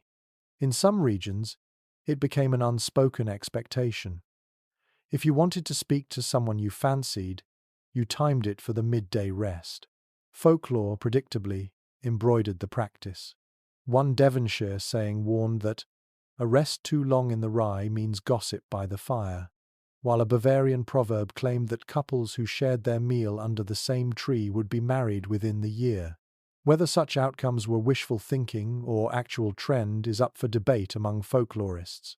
But the persistence of the sayings shows how closely the idea of love was tied to work in the communal mind. Picture the scene. The smell of crushed stalks, the low drone of bees in the clover at your feet, the rough texture of a half loaf of rye passed between you. Sweat dries in the breeze, and your shoulders unknot just enough to make you feel human again. You trade a few jokes, light joke number 1 about how the haystack would make a fine bed if it didn't itch so much. Number 2 about how the crows seem to be working harder than some of the men. Number 3 about how you'd gladly trade your sickle for a fishing rod, if only the reeve would allow it. These exchanges can be clumsy, funny, or quietly intense. Sometimes they are little more than a breather in good company. Other times they lay the first bricks of something more lasting, especially when the harvest season's long hours turn strangers into familiar faces and familiar faces into confidants. The rhythm of shared labor becomes a kind of background music, and the field itself turns into a witness mute, golden, and entirely unbothered by human schemes. Scholars of rural social life note that the fields were paradoxical spaces, the most open places in the village, yet also some of the most intimate. There are no walls, no doors, but the sheer expanse of land creates pockets of isolation, like islands in a sea of grain. These moments are fleeting once the break ends. You're back to the grind, and whatever was said or unsaid gets folded into the day's work. When the horn finally blows, you brush crumbs from your lap, sling your sickle over your shoulder, and rejoin the others. The sun is still fierce, the stalk still tall, and your muscles already ache at the thought of the next hours. But the work feels lighter, somehow, as if the field has lent you a little of its slow patience. And when you glance across the rows and catch the other person's eye, you know they've felt it too, a small, shared thread in the vast weave of the day. The village gate looms ahead, its timbers weathered to a silvery grey, and bound with iron straps that have rusted in intricate streaks. After sundown, it is the domain of the night watch, 2 or 3 men appointed to keep an eye on comings and goings, mind the curfew, and ensure no one is wandering in with trouble on their heels. In theory, their role is all business. Watch the road, keep the peace. In practice, the gate is also a stage for late-night meetings that have very little to do with patrol duty. From the watchman's vantage point, the road stretches away into darkness, flanked by the pale shapes of hedges and the darker lumps of trees. The quiet out here is different from the quiet of the woods or the fields. It is taut, expectant, as if holding its breath for a distant cartwheel or the bay of a dog. The watchmen know every sound, the click of a latch, the slap of shoes on packed earth, and they notice when footsteps pause just shy of the torchlight. That's when the game begins. Town and manorial records occasionally mention meetings at the gate, in depositions, sometimes framed as harmless, sometimes as a cause for scandal. The gate offered plausible deniability. You could claim you were delivering a message, returning from an errand, or simply checking the road.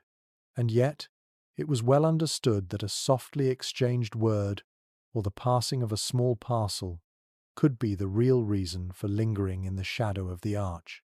Imagine the scene on a mild summer night. The torches sputter in their brackets, drawing moths that flicker in and out of the flame. A watchman leans on his spear, trading lazy banter with his partner. You approach from the lane, the cool air smelling faintly of cut hay. Somewhere in the dark, someone is waiting for you, maybe in the deeper shade by the gatepost, maybe already talking to the watch in a voice pitched low. The sensory texture is thick.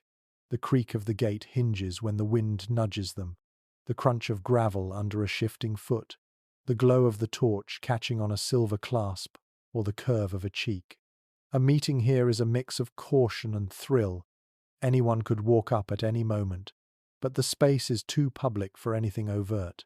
The value lies in the sliver of time it offers, a few words or a glance wrapped in the excuse of chance encounter. Folklore treats the night watch as half guardians, half gossip brokers. In one Lincolnshire tale, a watchman was said to have matched 3 couples in a single summer by accidentally arranging their paths to cross at the gate. In another, from a Provençal village, the watch had to chase away a pair so many times that they finally ordered the gate locked earlier just to get some rest. Whether benevolent or meddlesome, the watch was part of the dance.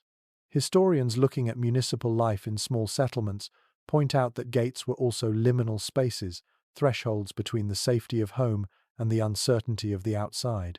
Meeting there carried symbolic weight. Your conversation existed in neither the public square nor the wild beyond, but in the in-between. That ambiguity gave such encounters a flavour that neither a barn nor a hearth could match. Light joke number 1 might be a whispered claim that you're simply checking the hinges for rust. Number 2 could be an exaggerated salute to the watch as you pass, as if you're the visiting lord inspecting his walls. Number 3 might be to remark, when your companion finally appears, that they're just in time for the changing of the guard, Even if there's only one sleepy man leaning on a spear, the meeting, when it happens, is quick, 2 or 3 minutes maybe. You exchange news, slip a folded scrap of parchment from one hand to another, or simply share a look that says more than words would. Then, before the quiet stretches too long, you step away, letting the night close back over the space you've left. The watch resumes their rhythm.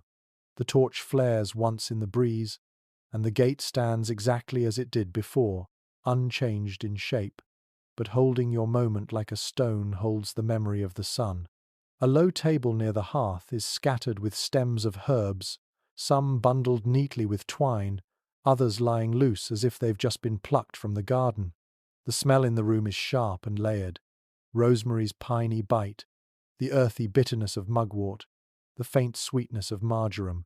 An old woman sits hunched over the bundles, fingers moving with patient skill, knotting and twisting the stems into patterns only she seems to understand. In the village, she is known for more than her midwifery or her skill with poultices. She is also the keeper of charms against straying hearts. In a world where loyalty can be tested by distance, harvest feasts, or the pull of a new face at market, people turn to quiet protections. These charms are not loud proclamations. They are meant to work in the background, slipped into a sleeve hem, stitched into a mattress seam, or hung behind a door frame where the wind can pass over them. They might be meant to bind affection, to ward off rivals, or to remind a wandering partner that their place is here, not elsewhere. Inventories from 14th and 15th century rural households occasionally list small packets or knotted cords alongside practical goods. In some cases, these were recorded after a death, when possessions were divided. In others, they appear in disputes, where one party accused another of casting knots to sour a relationship. The line between folk remedy and magic was thin, and crossing it could lead to anything from gossip to a summons before the manorial court. Quirky details from folk tradition abound. In parts of Brittany, a ribbon tied in 3 tight knots was hidden under the bed to hold a man's gaze in the home. In the Low Countries, women sometimes baked a small, hard biscuit with an herb pressed into it and slipped it into their partner's satchel. The taste of it meant to remind him of home. And in one Irish village tale, a jealous suitor buried a carved wooden heart in the garden of his rival, hoping the root would wither his chances. Not all of this was taken lightly. Ecclesiastical records reveal sermons warning against binding the will through unnatural means, and while the church might have frowned, the reality was that such practices persisted in quiet corners. For some, these charms were nothing more than tokens of care, like a favor tied to a knight's arm. For others, they were serious safeguards, as necessary as locking the door at night. You imagine one being made, the table lit by a single candle, shadows swaying across the bundles of herbs. Fingers select the right sprigs, maybe basil for faithfulness, maybe thyme for courage, and wind them together with red thread, chosen for its color's reputation as a shield. The knot is tied slowly, the ends trimmed neatly, the packet small enough to hide in a fold of cloth. Light joke number 1. The knot maker mutters that if this charm doesn't work, nothing will except maybe a bigger dowry. Number 2. A friend asks if they can make one to keep their goat from wandering, which earns them an arch look. Number 3. Someone suggests putting 2 charms in one bed, just to be safe. A level of redundancy the charm. Maker deems amusing but unnecessary. Some historians suggest that charms against infidelity may have served more as public signals than private tools. If a partner knew such a charm had been placed, it might serve as a reminder, a visible or whispered warning not to test the limits of trust. Others argue that secrecy was the point, the magic working best when unseen. The truth probably lay somewhere in between, shaped by the personality of the person who made it. As you watch the bundle tied off and tucked carefully away, you realize that the gesture carries more than superstition.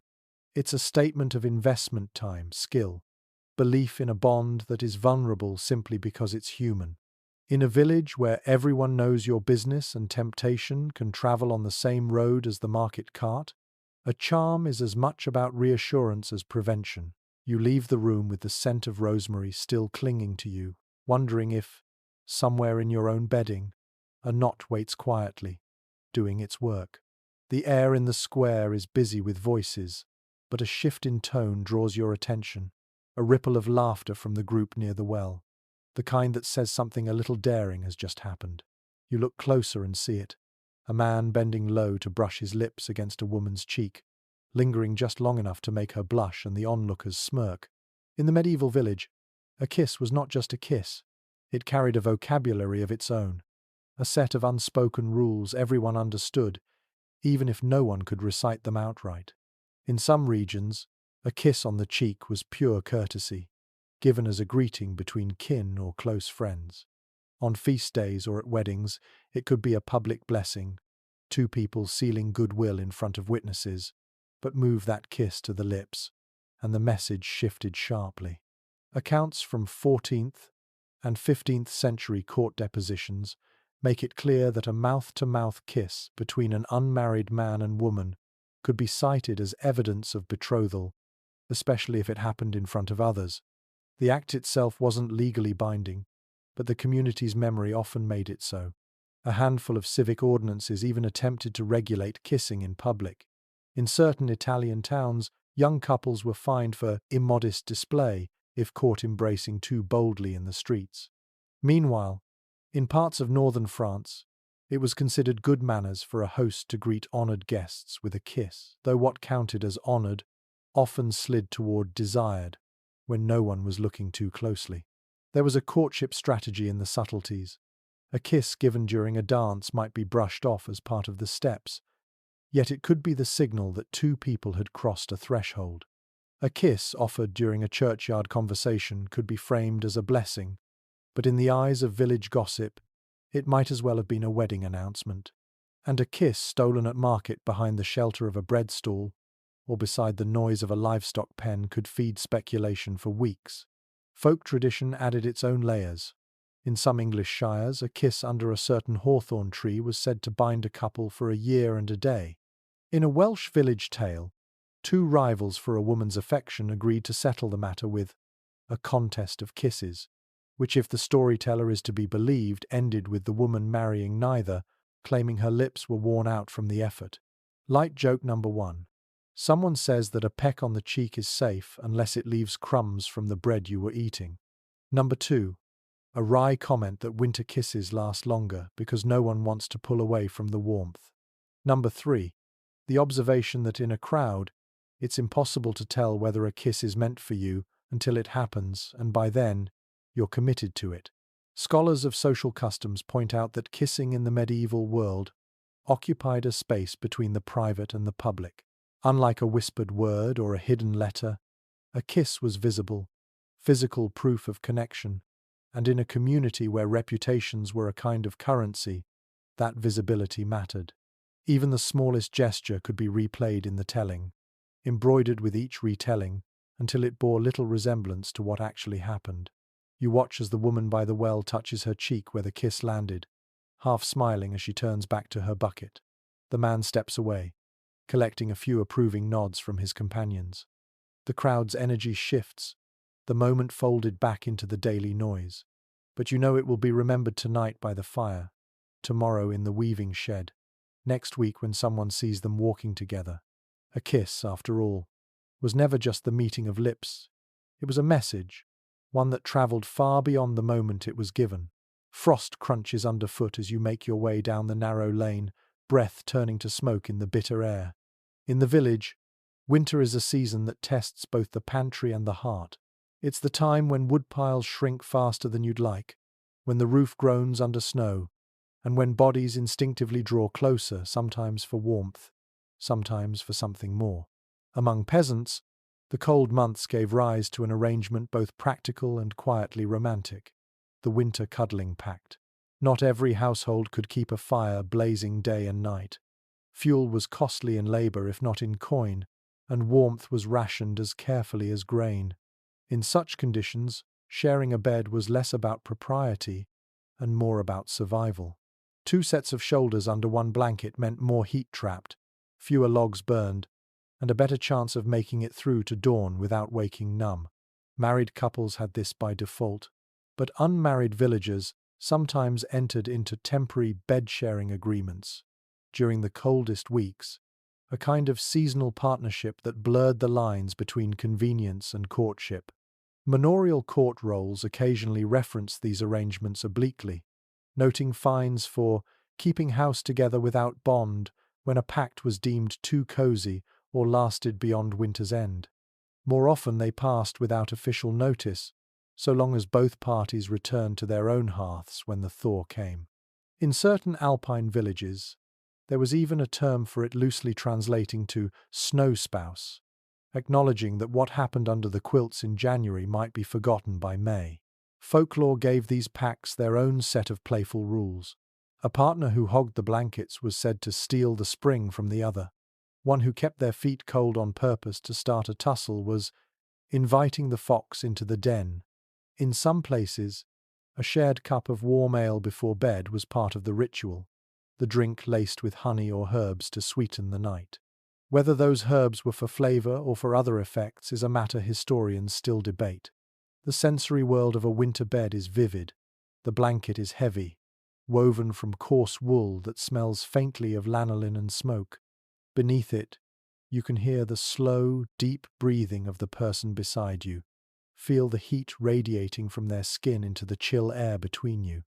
Outside, the wind combs through the thatch, and somewhere down the lane, a dog barks once before, curling back into its own warmth.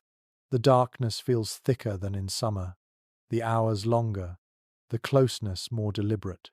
Light joke number 1, a muttered complaint about elbows as weapons of winter warfare. Number 2, an observation that the only reliable alarm clock in January is someone's cold toes. Number 3, the claim that you're not sharing the bed for heat at all. It's just a strategic alliance against ghosts, which, you insist, are more active in deep winter. Not every winter pact ended neatly. Sometimes the intimacy kindled over the cold months carried into spring, leading to formal courtship or even marriage. Other times it dissolved with the ice, leaving only a few awkward nods at market and a shared memory tucked under layers of daily routine. In the rare cases where one party wanted to continue and the other did not, gossip could sting almost as sharply as frostbite. Ethnographers studying these arrangements note that they offered a sanctioned break from the otherwise rigid boundaries between unmarried men and women. The winter pacts acknowledged a simple truth: human beings, like the animals in their byres, fared better in company. The difference lay in what happened after the snow melted, whether the pact remained a footnote in the village year or turned into the prologue of something more enduring. As the night stretches on, you turn beneath the blankets, catching the faint scent of the herb sprig tucked into the bed earlier. Perhaps for luck, perhaps for warmth, perhaps for nothing more than habit. The person beside you shifts, murmuring something too soft to catch. Outside, the wind rattles the shutters, but in here, the cold has stopped at the threshold. For now, the pact is holding, and in the deep stillness of winter, that feels like more than enough. The wooden bucket thumps softly against the well wall as you pull it up, water sloshing and flashing silver in the morning light. In your hands, the rope leaves faint traces of hemp fibers, and the chill of the water bites even before you've poured it into the copper basin by the hearth. Today is not a feast day or a wedding day, but in your household there's a small ritual all the same: the evening wash before bed. In the medieval village, bathing in the full sense was rare. Water was fetched for drinking, cooking, brewing, and only then for washing. A plunge into a bathhouse tub might happen once in a fortnight, but rinsing before sleep was a quiet luxury that, if you could afford the fuel and time, felt almost extravagant. It was not only about removing the day's dirt, it was a signal that the day was truly done, the work laid aside, and rest allowed to claim you. Household records and personal letters from the 14th and 15th centuries reveal glimpses of these moments. A servant heating water scented with mint or lavender, if such herbs were available, a cloth set aside for drying, the flicker of lamplight catching on the surface of the basin. In some wealthier rural homes, The washing was done in a small wooden tub, but for most peasants, it was a basin or even a bucket, with water poured over hands, face, and feet before slipping between the blankets. There was a practical courtship angle here. Sharing a wash, whether by helping fetch the water, heating it, or offering the scented herbs, was a gesture of care. It might be as simple as wringing out a warm cloth for someone else's hands, or as intimate as washing their hair by the fire. In certain court testimonies, these shared tasks were remembered years later, as though they marked a shift from acquaintance to something deeper. Folklore tied washing to both health and luck. In some regions, it was said that washing the face together on certain feast eves could bind the year's fortune for a couple. In others, rinsing the feet before bed was believed to keep away nightmares or to invite pleasant dreams if rosemary was added to the water. Whether true or not, the belief added a faint glow to what might otherwise have been an ordinary task. You picture it in the sensory layers. The steam rising from the basin, carrying the clean green note of mint leaves. The way your fingers redden slightly in the warm water before cooling in the night air. The hiss as a log settles in the hearth. The person beside you leans forward to dip the cloth again, their knuckles brushing yours. Light joke number 1. You remark that they've splashed more on the floor than on themselves. Number 2. They claim the water is too hot, and you suggest they're as delicate as a goose egg. Number 3. A shared laugh at the thought of using ale for washing, if only the brewer would allow it. Some historians argue that such rituals carried a subtle social message. Cleanliness before bed could signal respect for oneself and one's partner, just as neglecting it might be read as indifference. Others caution that this interpretation might be a modern projection. For many, the act was simply about comfort after a long day of labor. But either way, there's no denying that preparing and sharing warm water was a quiet act of generosity, the kind that lingered in the memory. When the basin is emptied and the cloths hung to dry, the room smells faintly of damp linen and whatever herbs you've used. The day's grit has been washed from your skin, and the heat from the fire has soaked into your bones. You crawl into bed under the weight of wool blankets, the last sensation on your hands still that faint, slippery smoothness from the warm water. Beside you, someone shifts closer, their own skin warm from the same ritual. The air outside may be cold, but here, in the small radius of the bed, the night feels settled and clean. The firelight flickers across the rough-hewn beams of the hall, casting shadows that stretch like long fingers over the packed earth floor. Tonight, there is no feast, no priest, no village elder presiding, only 2 people, hands clasped, speaking words that will bind them for a year. This is handfasting, the trial marriage of medieval custom, and in many rural places it carried the same weight as a church wedding, at least for its set span of time. Handfasting was as straightforward as it was flexible. 2 people would agree to live together as a couple for a year and a day, after which they could part without penalty or choose to formalize their bond before the altar. It was a practical arrangement in a world where marriage tied not only hearts but property, labor, and family alliances. In some regions, a witness or 2 was enough to make it official. In others, the couple tied their own hands with a ribbon or strip of cloth, a symbolic knot to be untied only by mutual consent or by the year's end. Written references in manorial rolls and parish notes describe handfasting as common in areas where access to a priest was limited, especially in winter when roads turned to mud and travel was difficult.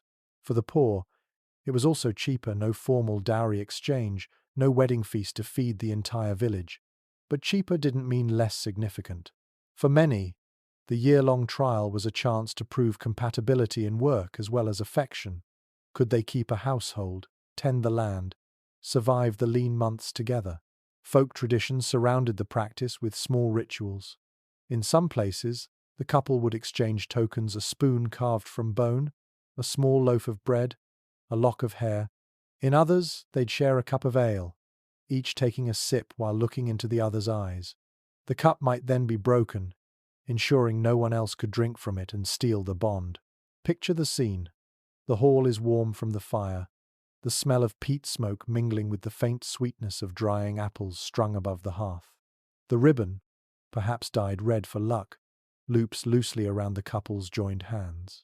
Someone, maybe a friend, maybe an aunt, with a soft spot for ceremony, says a few words about patience and kindness. Light joke number 1. A cousin calls out that they should also promise to share the bed covers equally. Number 2. Someone else reminds them that a year and a day will feel twice as long if one of them snores. Number 3. The ale is passed around and someone swears the cup grows heavier after each sip, proof the bond is working already. Historians are divided on how legally binding handfasting truly was.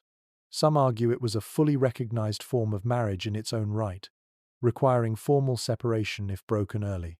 Others see it as a folk custom with no official standing beyond the village's agreement to respect it. What's certain is that many handfasted couples never felt the need to take vows in church afterward once a life was built together. Why start over?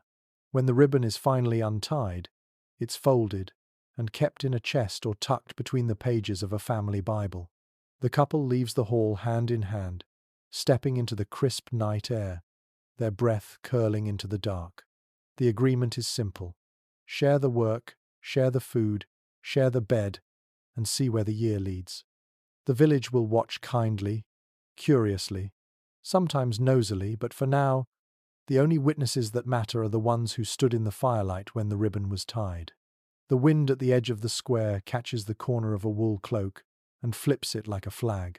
Across the open space, people are already moving homeward, baskets heavier, purses lighter, but your attention is snagged by the woman near the lane's mouth.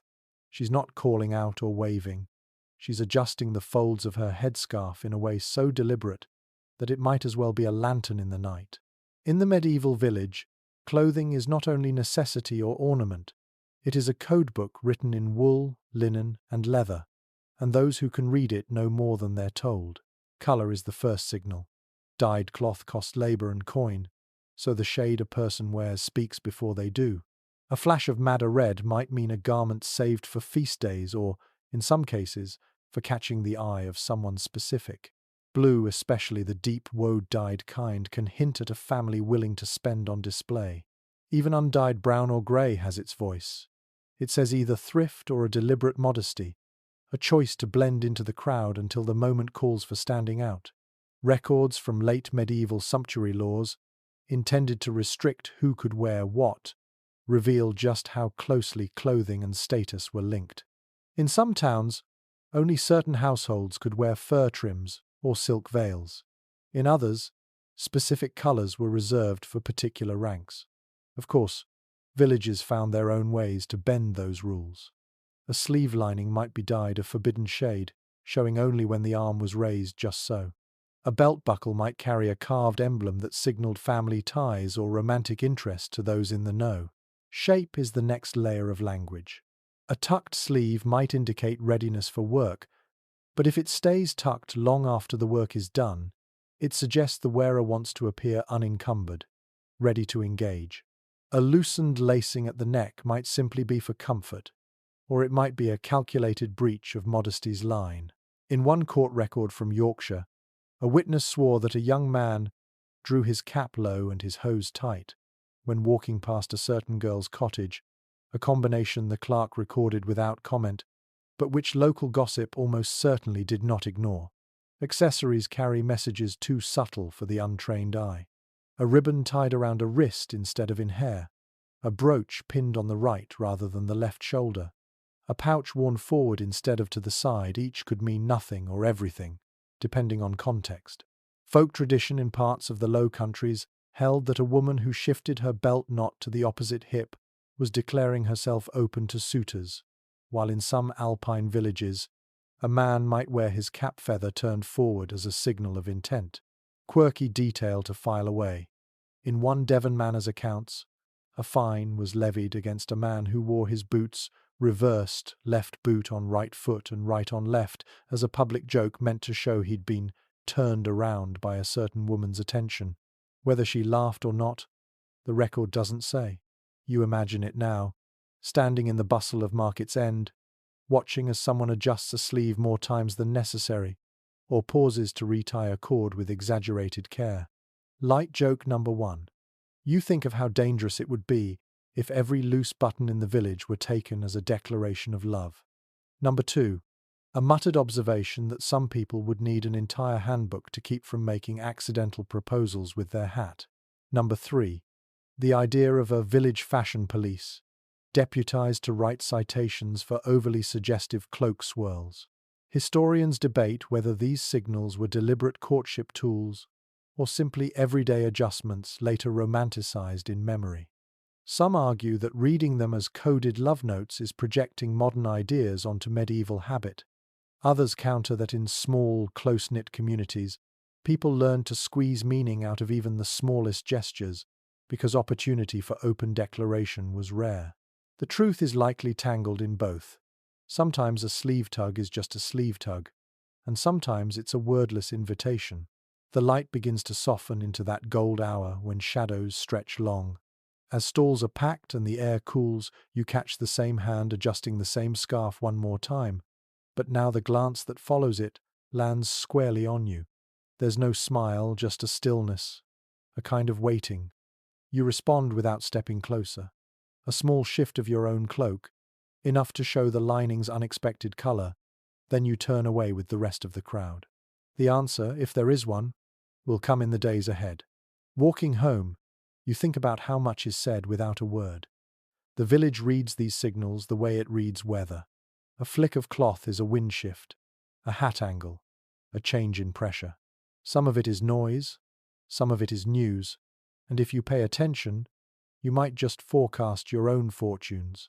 The code book of clothing is never officially written, but it is memorized all the same, passed down through watchful eyes, whispered at hearths, and worn into the fabric until the threads themselves seem to carry meaning.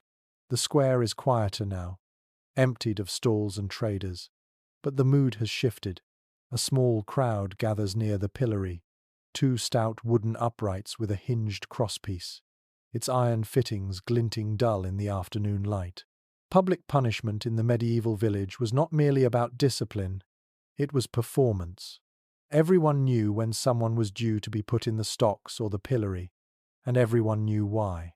And when the offence involved lust or indiscretion, the spectacle took on a particular edge. Parish records and manorial court rolls preserved the dry phrasing. For lewd conduct in the lane, for unlawful bedding, for unseemly touching at the feast. In life, these moments were anything but dry. The offender was led to the square, often with a rope looped loosely around the wrist, followed by the curious and the gleeful. Sometimes a crier announced the misdeed in a voice loud enough to reach the alehouse door. The punishment was public shaming, and its effectiveness relied on as many eyes as possible being there to see it. The device itself was simple. Stocks held the ankles, the pillory held the head and hands. In either case, the person was fixed in place for hours, sometimes longer. Neighbors might pass by and deliver sharp words, a handful of straw, or the occasional piece of overripe fruit. In some regions, offenders convicted of improper conduct were made to wear symbolic signs, a wooden plaque with painted words, a garland of nettles, or even a crude hat meant to provoke laughter. One unusual account from a Norfolk court roll describes a man punished for boasting too freely of imagined conquests. The village made him stand with a rooster tied to his arm, a living, flapping metaphor for his unchecked crowing. Another record from a small Flemish town notes a woman seated backward on a donkey, paraded through the streets before being locked in the pillory, her crime being a too public kiss with a man not her husband. These punishments were designed not just to humiliate, but to tell a story everyone would remember. The sensory scene was part of the lesson. You'd hear the creak of the wooden beams, the shuffle of onlookers adjusting their view, the murmurs growing into open commentary. The smell might be of mud, sweat, and the refuse tossed at the prisoner's feet. And above all, you'd feel the strange blend of tension and festivity, justice as communal theatre. Light joke number 1. A boy whispering that the rooster seems to be enjoying the punishment more than the man. Number 2. An old woman declaring she's seen better acting in the mummers' plays. Number 3. Someone offering the pilloried a mug of ale for the thirst brought on by sin, only to pull it away at the last second. Scholars of medieval law often debate whether such public punishments were effective deterrents or simply reinforced the village's appetite for spectacle. Some point to records showing repeat offenders, arguing the shame faded faster than expected.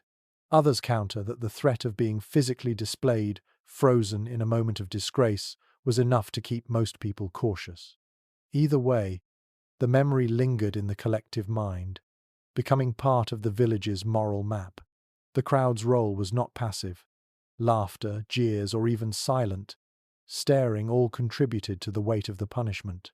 Sometimes, friends or family would stand nearby to offer quiet comfort, though this could draw them into the scorn as well. In rare cases, a show of defiance by the punished meeting every gaze, smiling, even cracking jokes could soften the blow or turn the crowd's mood. These moments became legend, retold for years with embellishments that blurred truth and performance. By the time the constable unlocks the device, the light is already fading. The offender steps away stiffly, rubbing wrists or ankles, eyes flicking between the ground and the faces around them.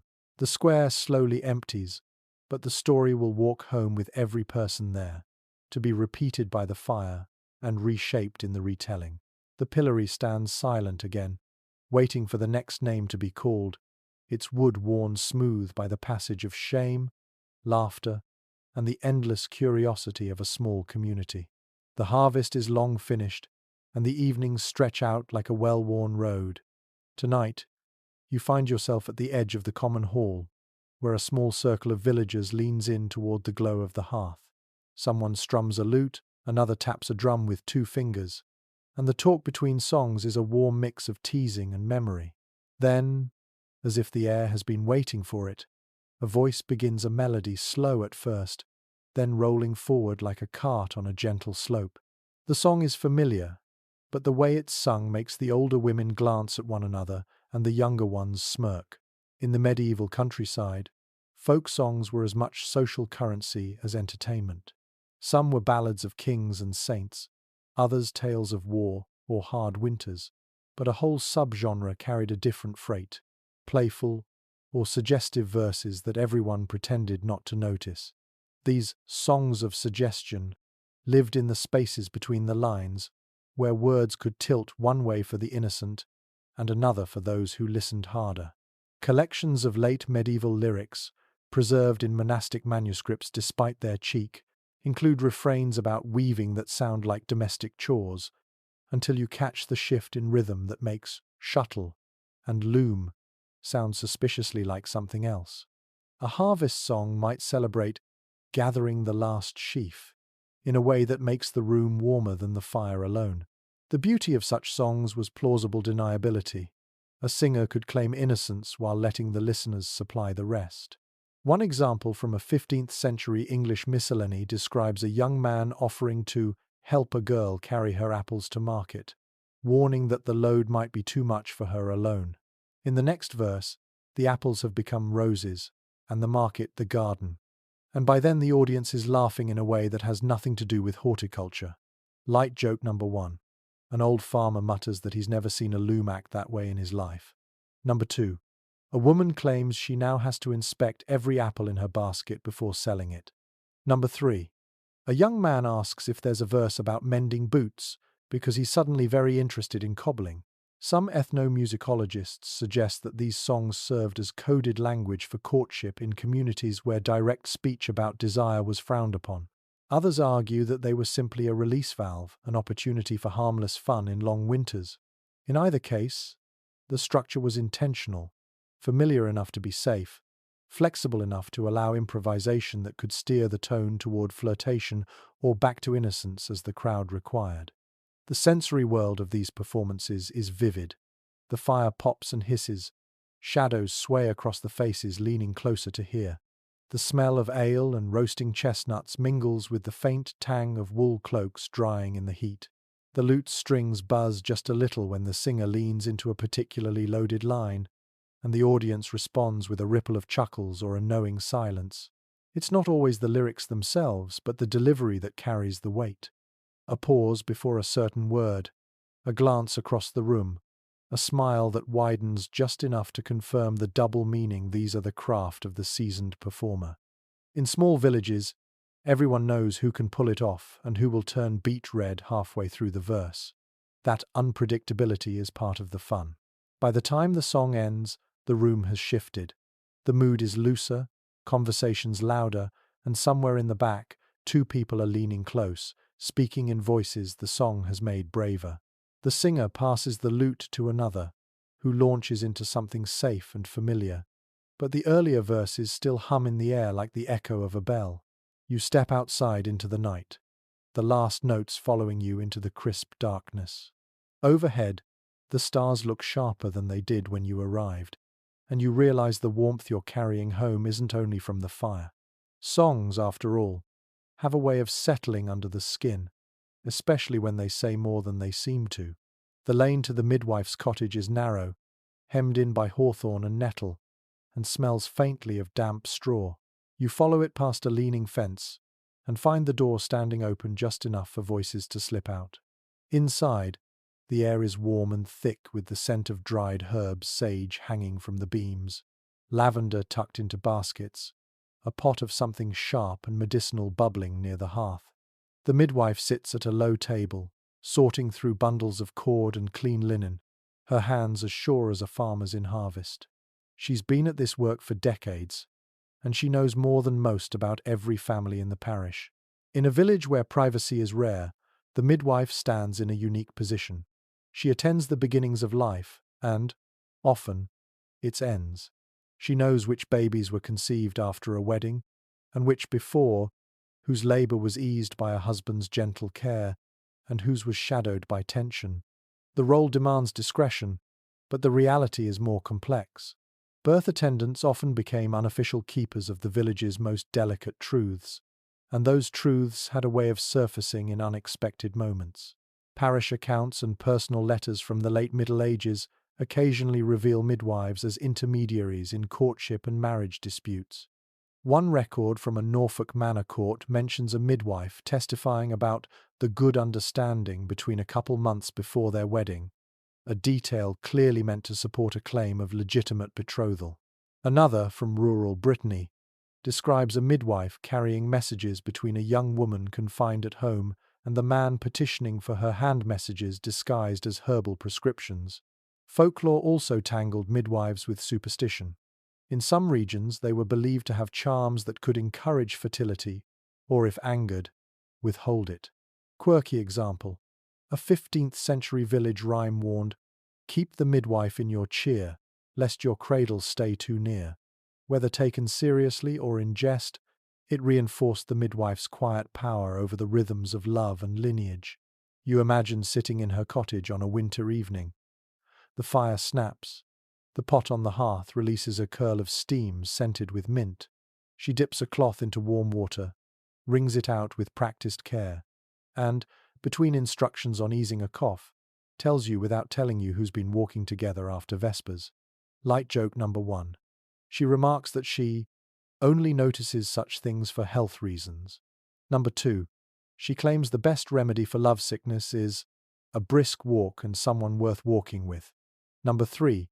She says she'll mix you a draught for shyness, though she hasn't found the right herb yet.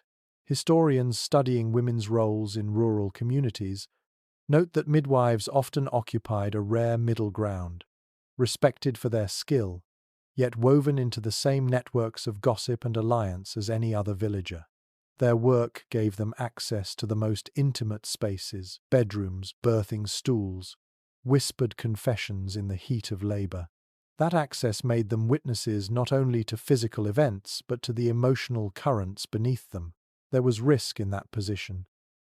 A midwife accused of breaking confidences could find her reputation unraveling, and with it her livelihood.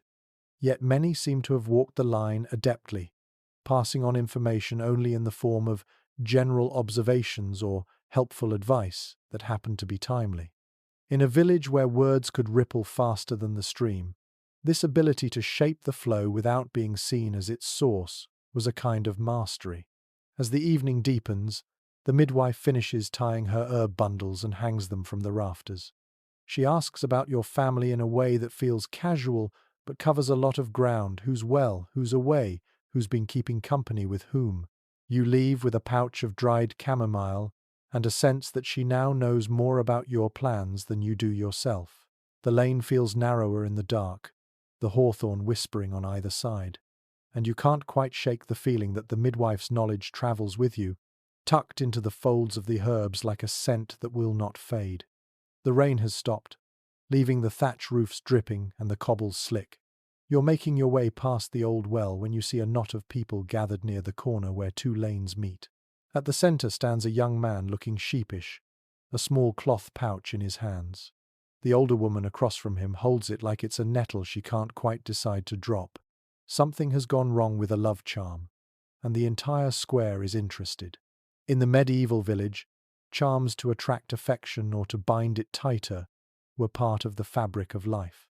Herbs tucked into a pocket, ribbons knotted with whispered words, wax figures hidden under a bed. Each carried the promise of bending fortune in one's favor.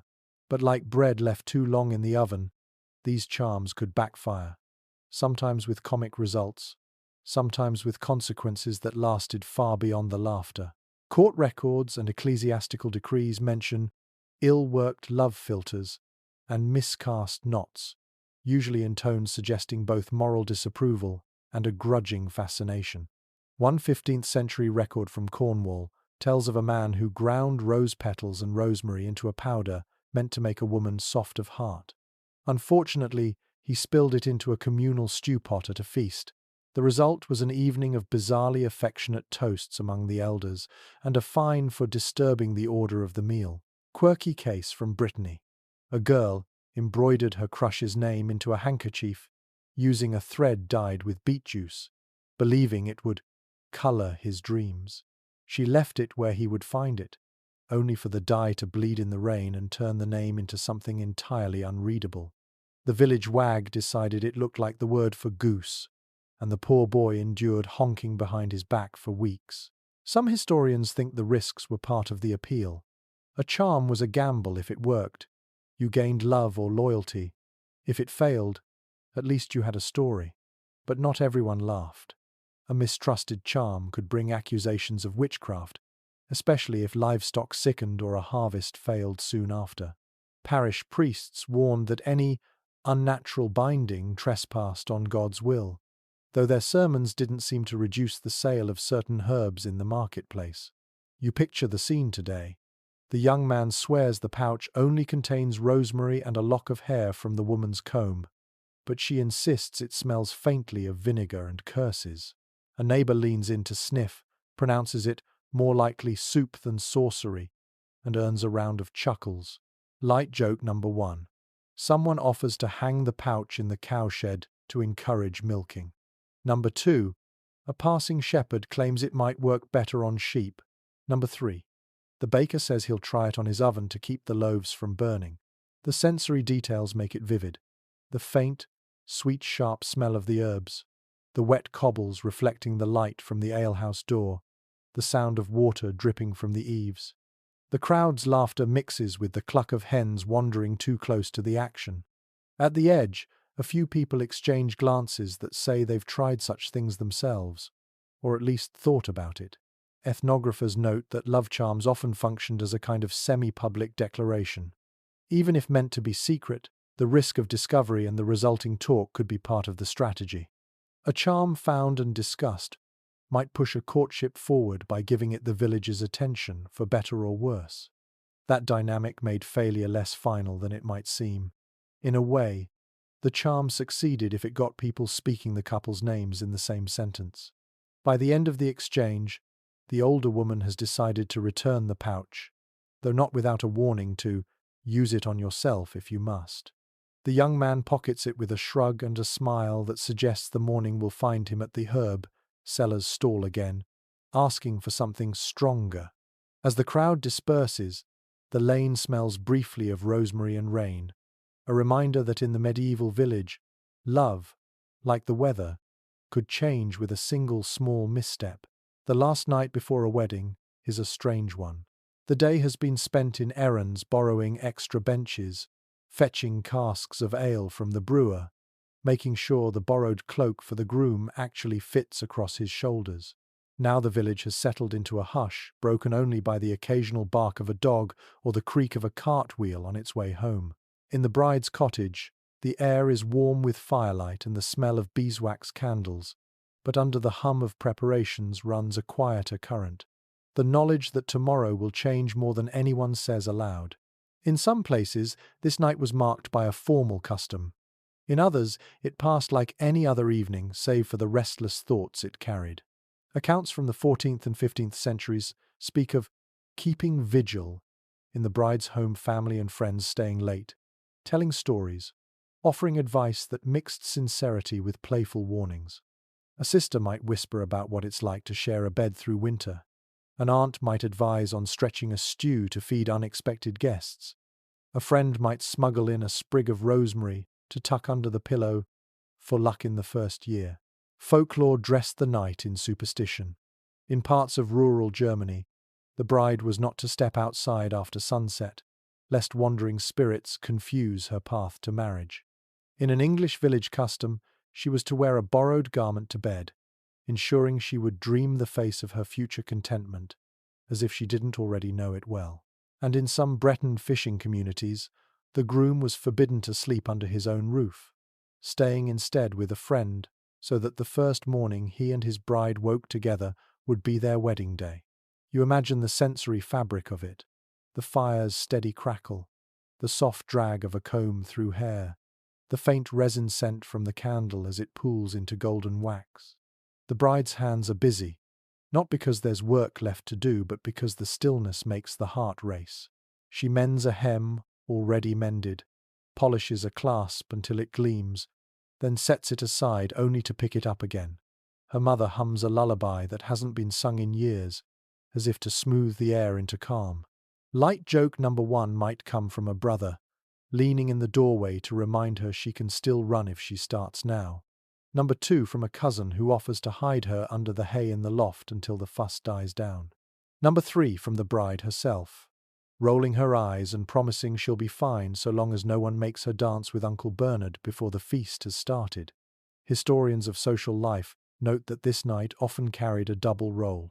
It was a moment for private reflection, but also the community's last chance to confirm its support for the union.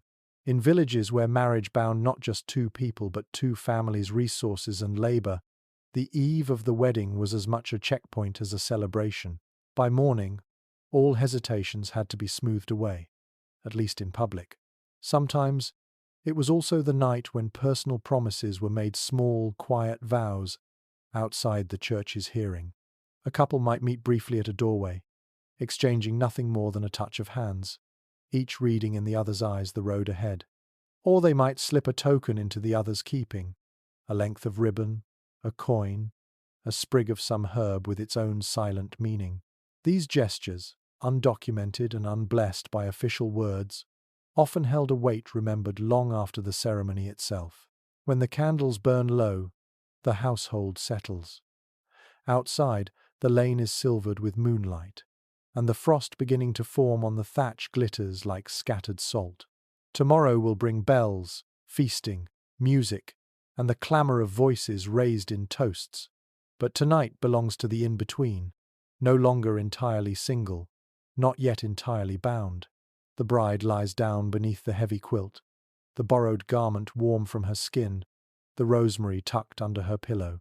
She closes her eyes, the murmur of the fire fading into the slow rhythm of her breath, and lets the last night of this chapter slip quietly into sleep.